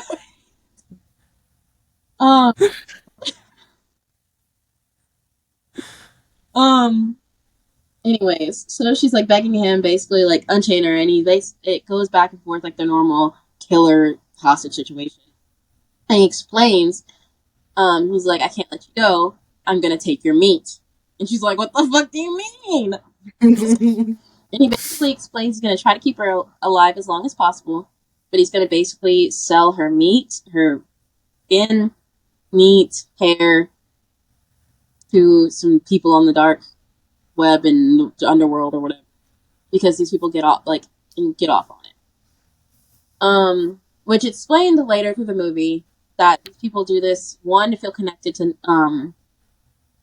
the victims. Two, it's also a very normal trope that comes with horror movies that the rich people get so fucking bored and so they get access to everything. So like to get the next high and to like make their life mean something, they keep on going to the extremes of life, keep on doing things and doing things new. So you eventually get to the point where you do heinous acts because you've experienced all there is to experience in life and you're bored and like it's just you're so numb in life at that point. Which that would never fucking happen to me if I got fucking raped. I was just gonna say, I can't imagine getting to like being rich enough that I would ever be. I would just continue doing the things that I love to do. I would fucking travel. I just feel like there are so many things that one can do with life. I don't know how you can do every single one. I don't know how I would ever get to a point where I'm like, okay, I guess it's time for me to start eating people. There is one movie I want to have you watch, but maybe not for the pod, but it's called I think you've seen it. No, you haven't. Until I asked you about it. The Hostel. No, I've seen Hostel. I only saw the first one though. Huh? The Collector is the one you haven't seen. Right. That's what it needs to watch. I've seen Hostel though, and I remember it because I was like, it was gross and gory and whatever, but I was like, all right, cool, whatever. And then the very last scene, I was like, well, I'm never watching this shit again because they fucking cut that guy's open and all that liquid leaks out. I will never fucking forget that. I never need to watch that movie again. I love it. That's disgusting. There's multiple. I know. I saw the first one and I was like, well, that was it. It's literally going to be. I mean, I also was like, probably like 18 when I watched it, whenever that movie came out. So I wasn't as into horror as I am now. This is a hard reminder that it's going to be take everything in my power to get you through both Terrifiers. Because we're going to watch both, and it's going to be hard for me to get through both. Well, I want to watch all three of them. There's three. You can watch the first one on your own, but you're not watching that one first, because I'm not watching it. Oh, fair enough. Because the second and third movies connect. The first one really doesn't. Okay. And why don't you like the first one? But, like, it's not worth watching. And there's a lot of violence that doesn't make sense in the first one, too, that I don't really like. But anyways, yeah, so, that's the whole idea. And we learn while she's in there that she's not obviously the only one that's there's Penny, and then there is the other one, the Asian girl that's to her. No, Penny is the Asian girl. Melissa is the got killed, I thought. Nope, you're right. Penny's the one they leave with. Melissa is the one that got killed. Which I said in my notes, this is very Ice Planet Barbarians in the beginning, where they're like all trapped in the cell, and they're all just talking through each other through the thing. Yeah. And that's very similar, and I think that's where they got their inspiration. But anyways. So, as you go on, you kind of figure that out, and then Molly is literally trying to track her down because she hasn't heard her from a couple days, and Steve sends her a stock photo, which Molly is smart enough to Google reverse image search.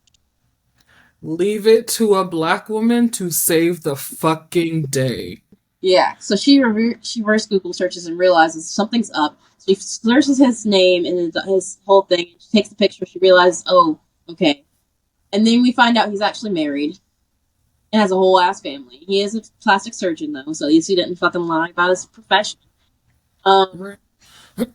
So she enlists the help of a guy, the bartender from the first day, which is actually so much cheaper. The sexiest man in that movie. I'm so sorry, Sebastian Stan, but fuck. That was the moment we both messaged, and you messaged first, but we were going to message each other the same thing about the bartender being the hottest fucking thing. Yeah.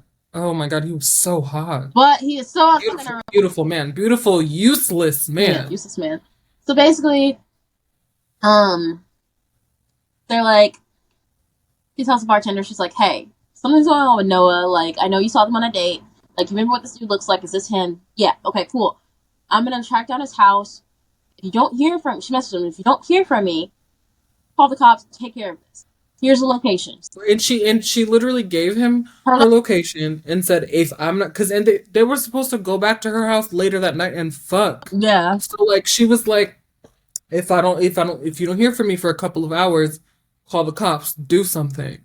This man waited hours I think, was he not like sitting outside her house, like trying to go?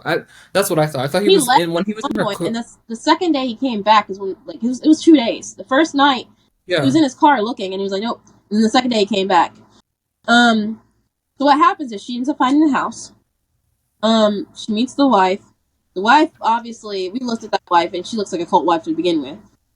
She's playing it off like, this is my house. This is already. I don't know what you're talking about. This is my husband. My husband is not cheating on me. You need to leave. Get the fuck out of here. And then he walks to the door, and basically the wife was in on it. So of course he gets knocked out.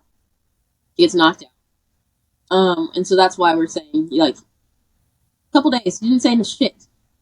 Also, and it's like I know men are dumb. We've said this. Yeah. But, like, she specifically said, if you don't hear from me in a couple of hours, something went wrong, do something. Well, and also... And he did nothing! Well, this is something I told you after the movie, when he says in the movie.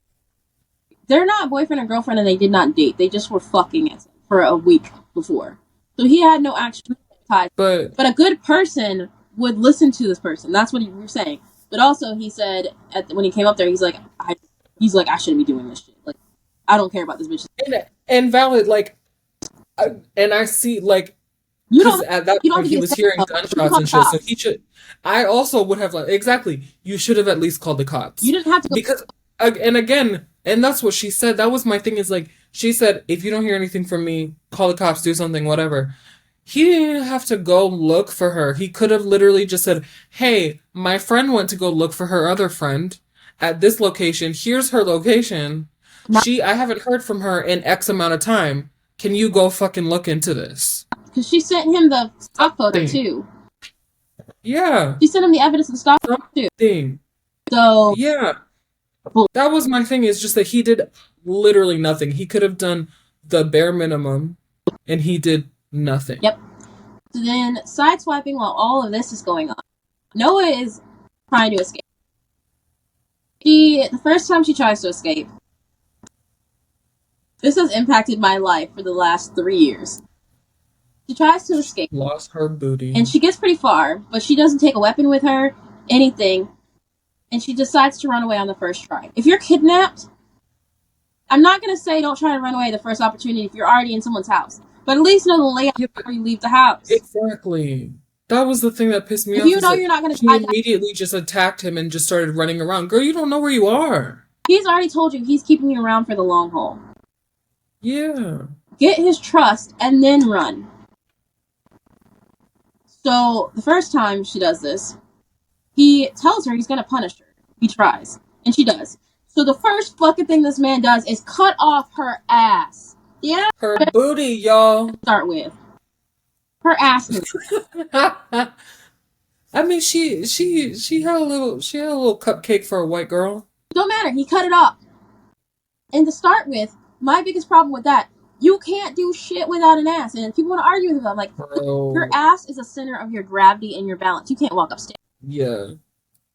I mean, and it's true, because for the first, like, couple of days after that, she was literally crawling on the floor because she couldn't walk. Yeah, because if people don't know that, your glutes are literally part of your pivoting action walk. Mm-hmm. It's part of the muscle that keeps your butt up. So you can't, she'll never be able to go to an amusement park. Can't ride a roller coaster. Can't do shit. Mm-hmm. She's gonna have to get one of the great potties. How do you use the bathroom? She can use the potty. Because once she's used to it, she'll be able to sit down, but, like, you can't do nothing else. You can't sit for long periods of time. You can't have an office. Taking a shit would be so uncomfortable. Yeah. Another fact is she lives by herself, and she works from home for herself. She works like as a fashion designer or something like that, which makes a textile designer.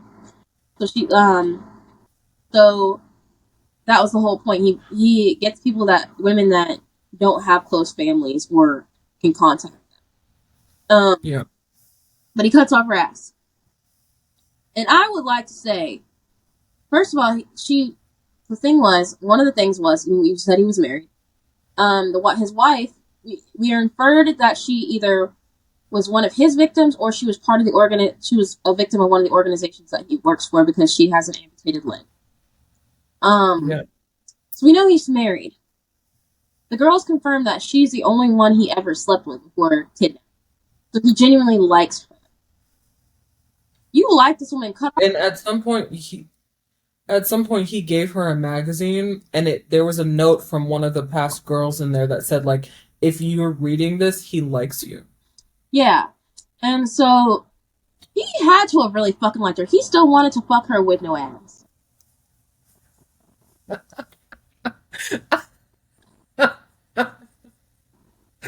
You're right. He really wanted to still fuck her. He still attracted her and she had no ass. He really liked her. He really did. But and it's not even like we're saying like she had a flat ass. It literally wasn't there because he cut it off. Because again, he's a plastic surgeon. He literally cut that shit off. And we get the hilarious. It's not hilarious, but like if you already a Sebastian Stan fan, you already know that man is unserious. He's more unserious. Is the most unserious I've ever seen in this movie. So there's a scene where he's literally like cutting up the boxes and making like the care packages for the people, like the hair, their glasses, their cell phone pictures of them. He's just putting meat in there to like and just dancing and shit. Very Keanu Reeves. Yeah. And just having a ball. So she gets our idea the second time around after getting the newspaper. Okay, I need to make him trust. So she slowly starts like asking him about what the meat tastes like and his past, and you find out that when he was little is when he fried the meat for the first time, or was it when he was little? I think it was actually, yeah, I think so. Because he had a bad bringing up, and somehow he ended up having it. And basically, that's what he was explaining. His reason was it makes you feel connected to another person, which is a very huge thing in cannibalism that I've read in a lot of books that cannibalism in the movies. That a lot of the themes of cannibalism come from love, that have love inspired stories and stuff like that. When they're very deep in love, it's because like eating somebody. And Hannibal Lecter touches on that too. It makes you one with the person. And I'm just like, I can be one with a person a whole nother way. But yeah. And you shit them out. Shoot up the club or something, you know? You shit them out. Shoot up the club if you want to be one with me. But forever. You're gonna shit them out. Yeah. I get the idea, but you're gonna shit them out. Yeah. My thing is, see, I don't remember what I was. Oh, I think it's nope. The thought is gone. It's Never okay. mind. It was fleeting and then it was gone. Basically, she kind of lures him into trust first by asking him, how he got into it, and then what other people wanted like for this and why they're doing it. And then you do get the sensory parts of the animals like being chopped up as to represent like the people and everything like that. So eventually it gets to the point where he's like, do you want to try it? And so slowly she starts trying it, and she starts like baking her human. She does it very well. Her acting was like on point for her being interested in it. And it's just like, she starts trying to eat meatballs made out of people, and they start doing dinners and stuff like that. And one of them, what was the joke that they made in the movie that she made to get him to like, I don't remember, but she makes a joke, cannibal joke for him, and he starts really being into that. And that really is what sets him off to want to fuck her again. Yeah. So they decided to have a date. She asked him on a date, and he really does like her. He says it multiple times, I really do like you.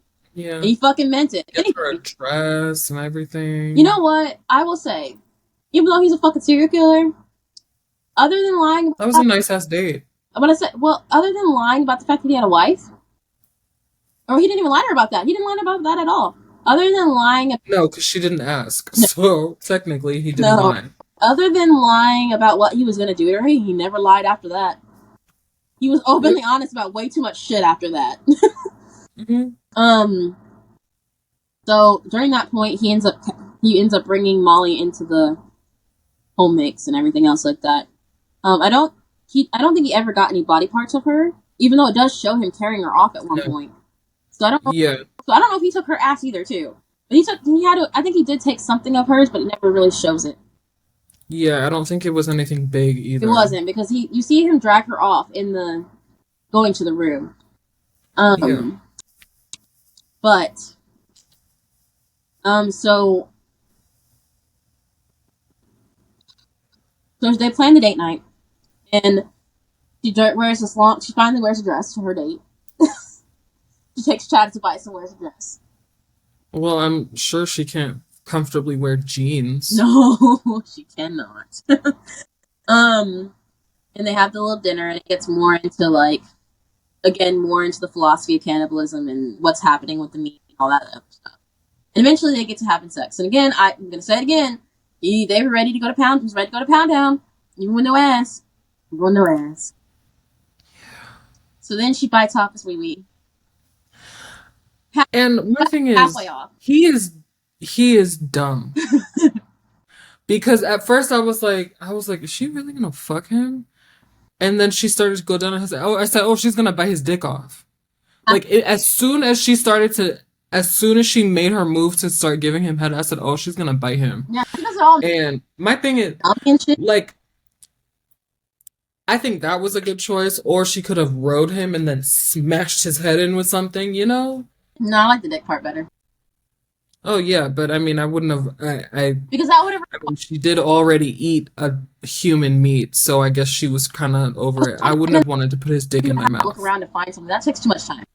She did the right move. Do something quick and solidified.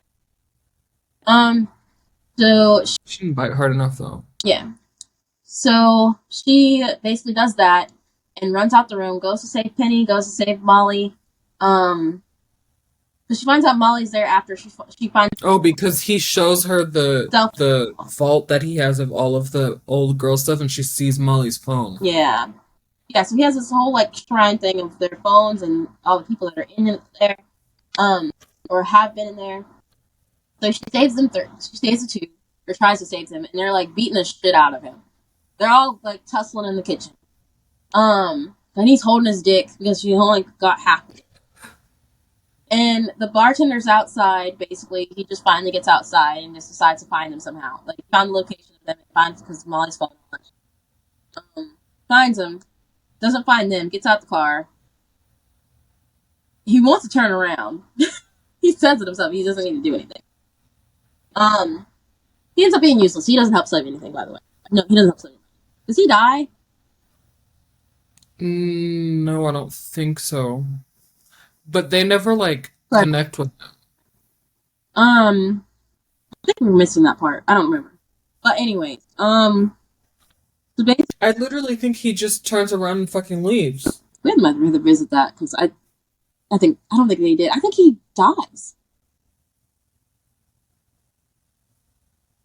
I think he gets out and dies.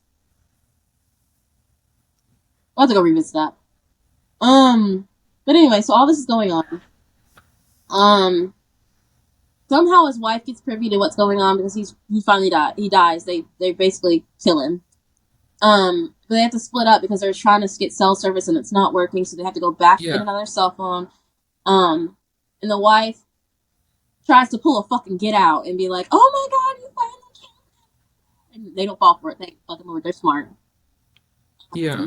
And they basically, Noah fucking goes toe to toe with that bitch.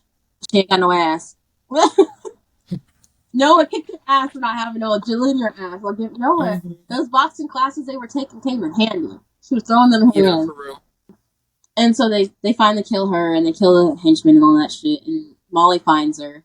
And it kind of ends on the note of, like, basically she's like, that was his wife. And she goes, he's married! Yeah. And then the movie ends up on the perfect note where you go down to Noah's phone, and it's a Chad's text thing. Oh, yes, he texted her again. Are you up? Oh, that would have pissed me off even further. Like, I literally just fought for my life. That was the perfect ending. And this fucking guy? That was the perfect ending to the movie, just to pan down and say, are you up? Because, again, this happens, like, within about a week. So this is not a movie that happens in months either. Oh. It was Chad. And that's crazy. It's crazy that he texted her because you literally told me to go fuck myself. You called me a fucking bitch. Like, his name is Chad. You're texting me? This is why we don't date Chad. That's exactly why. But yeah, so that's the movie. It was like... Yeah. like I said, there was a few parts. Again, the dinner is where the only place where they eat people, and it's not even it's not like they're eating like raw human parts. It's like he literally cooked them into a meal. Yeah, no, he did some creative stuff with that. There was one part where he was running. I forgot what song he was listening to, but it was so funny. Um, it was like some 80s like Yeah, jazzercise type music. But he and then he like came in and he like cut off a piece of fucking meat like it was fucking like jerky or prosciutto yeah, and just ate it, and I was like, bro, like he's so unserious. yeah. There's And a lot of parts and it's body parts in this. There are, but there's not. yeah, it's definitely not like body horror. It's just No, there's a lot of human meat. yeah. And Um, then it's not but it human just meat. It doesn't show it that often, to be honest. no. Um, Except for but that big ass it leg. Oh my god, that hunkin' ass yeah. leg. I was like, damn, bitch. I I I love that they were, despite him being a fucking serial killer, I And think it was cannibal. funny that they kind of made him, yeah, they kind of made him very likable. Because like if he wasn't a serial killer or a cannibal, like he would be fucking funny to be around. He was funny, like That's the whole point. so That's unserious. why he Yeah. got away with what he did because he was funny and charming. Yeah. So I think our biggest question was like, and it was the most interesting question was the wife. Is like, how did she get into it, and how did she? Yeah. I would have loved some backstory, but that if they ever did a second one, like that would have been a good thing. But I'm glad they didn't do a second one. Yeah. I yeah, that was really the only thing that left me with a question was like what was her role in this? Because also like she clearly was in on it because when she walked into the house and saw all of his blood everywhere and everything, she was like, "We need to clean this up." She wasn't even like, "Oh my God, where's my husband?" Like Well, she they was like, both, "No, but he works for that company, so it's like I think what in my mind logically probably what happened was um he probably quote unquote saved her at some yeah, point, and yeah, I interesting." well no, because she seems like a really cold bitch. So maybe I'm trying to think of the mentality of how you would have that done to you, and then do it to some let. Turn around and do it to somebody else. Yeah, And they had kids, so I think it's more the fact that she probably grew up in that environment, and then she was saved, and then she just does whatever she can to like not go back to it because she has kids. But maybe. I don't know. I don't have sympathy for the character. I think she's a cold. I think she's a killer. She seemed like the type of rich bitch that had family like it, and her dad probably ate her leg or some bullshit. Then she killed her dad. That's Maybe. for theatrical reasons. That's the story I'm sticking to. Fair enough. Uh, But no, I really liked this movie, and I'd been meaning to watch it for a while. But I hadn't got around to it, so I'm really glad that you picked it so I could finally watch it because it was really good. so what I Carol give that like a um besides Sebastian the bartender. and the bartender, the hot ass useless bartender. Yeah, the hot ass useless bartender. Hmm. Um. Yeah. Yeah. I think what made me feral about this was definitely, like you said, the directing was so good in this movie. Yeah, It was very it was. fun. The actors Yeah, did an amazing. There was no actor in the movie that literally like, like every actor, yeah. Everyone stood out. like it was top tier. Like I said, I like the idea of like them delving a little bit more into the cannibal aspect. I wouldn't say that I'm interested in cannibalism, but I like But it's fascinating. it's very fascinating to me the mentality behind why people do it because it's never what people make it out to be.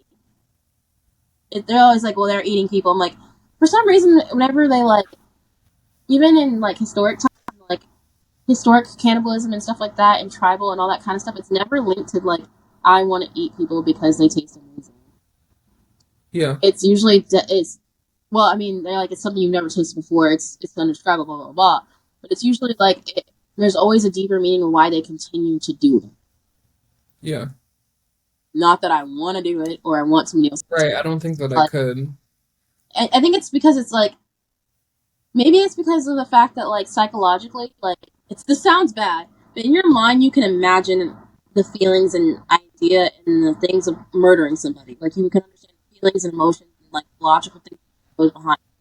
With cannibalism, it's like you literally have no idea because there's no way to know because there's nobody that's ever described how it tastes to eat.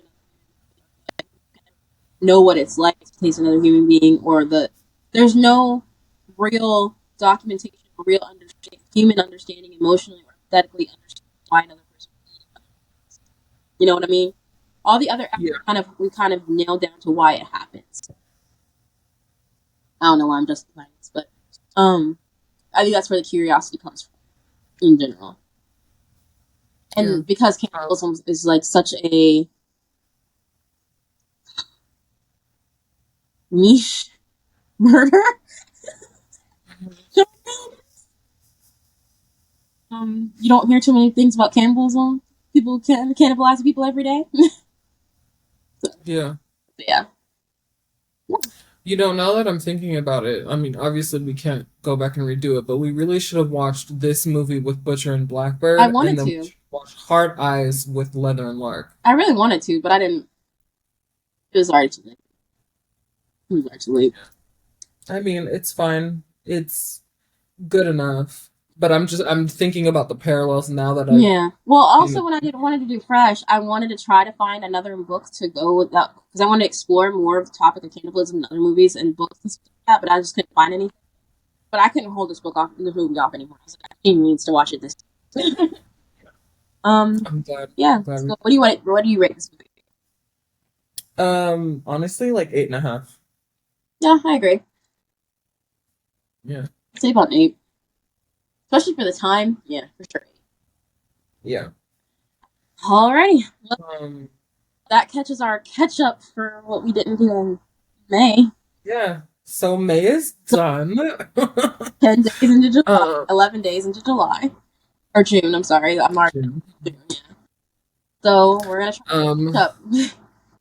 Yeah, so now the next book that we're reading, at least my pick, is going to be God of Fury, which my Booksta girls are going to be really excited about because that's one of our, as a group, that's one of our favorite books. It is an MM romance with a bi-awakening, and a bi-awakening is one of my favorite tropes in an MM romance. I mean, in any romance, but I love it when it's men because it's so...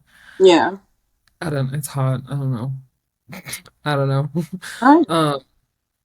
But it's also very dark. So, yeah. And then we're going to pair that with Sinners. There's no correlation between these two things.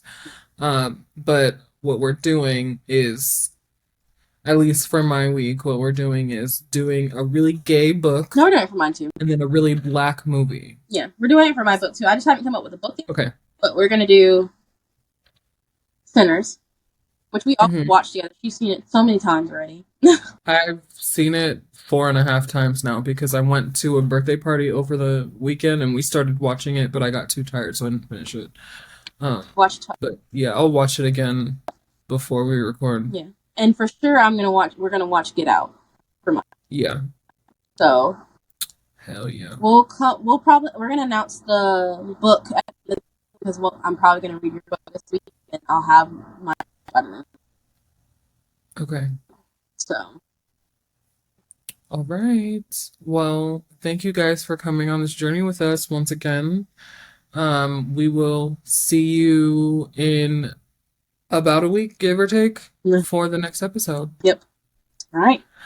Bye. Bye.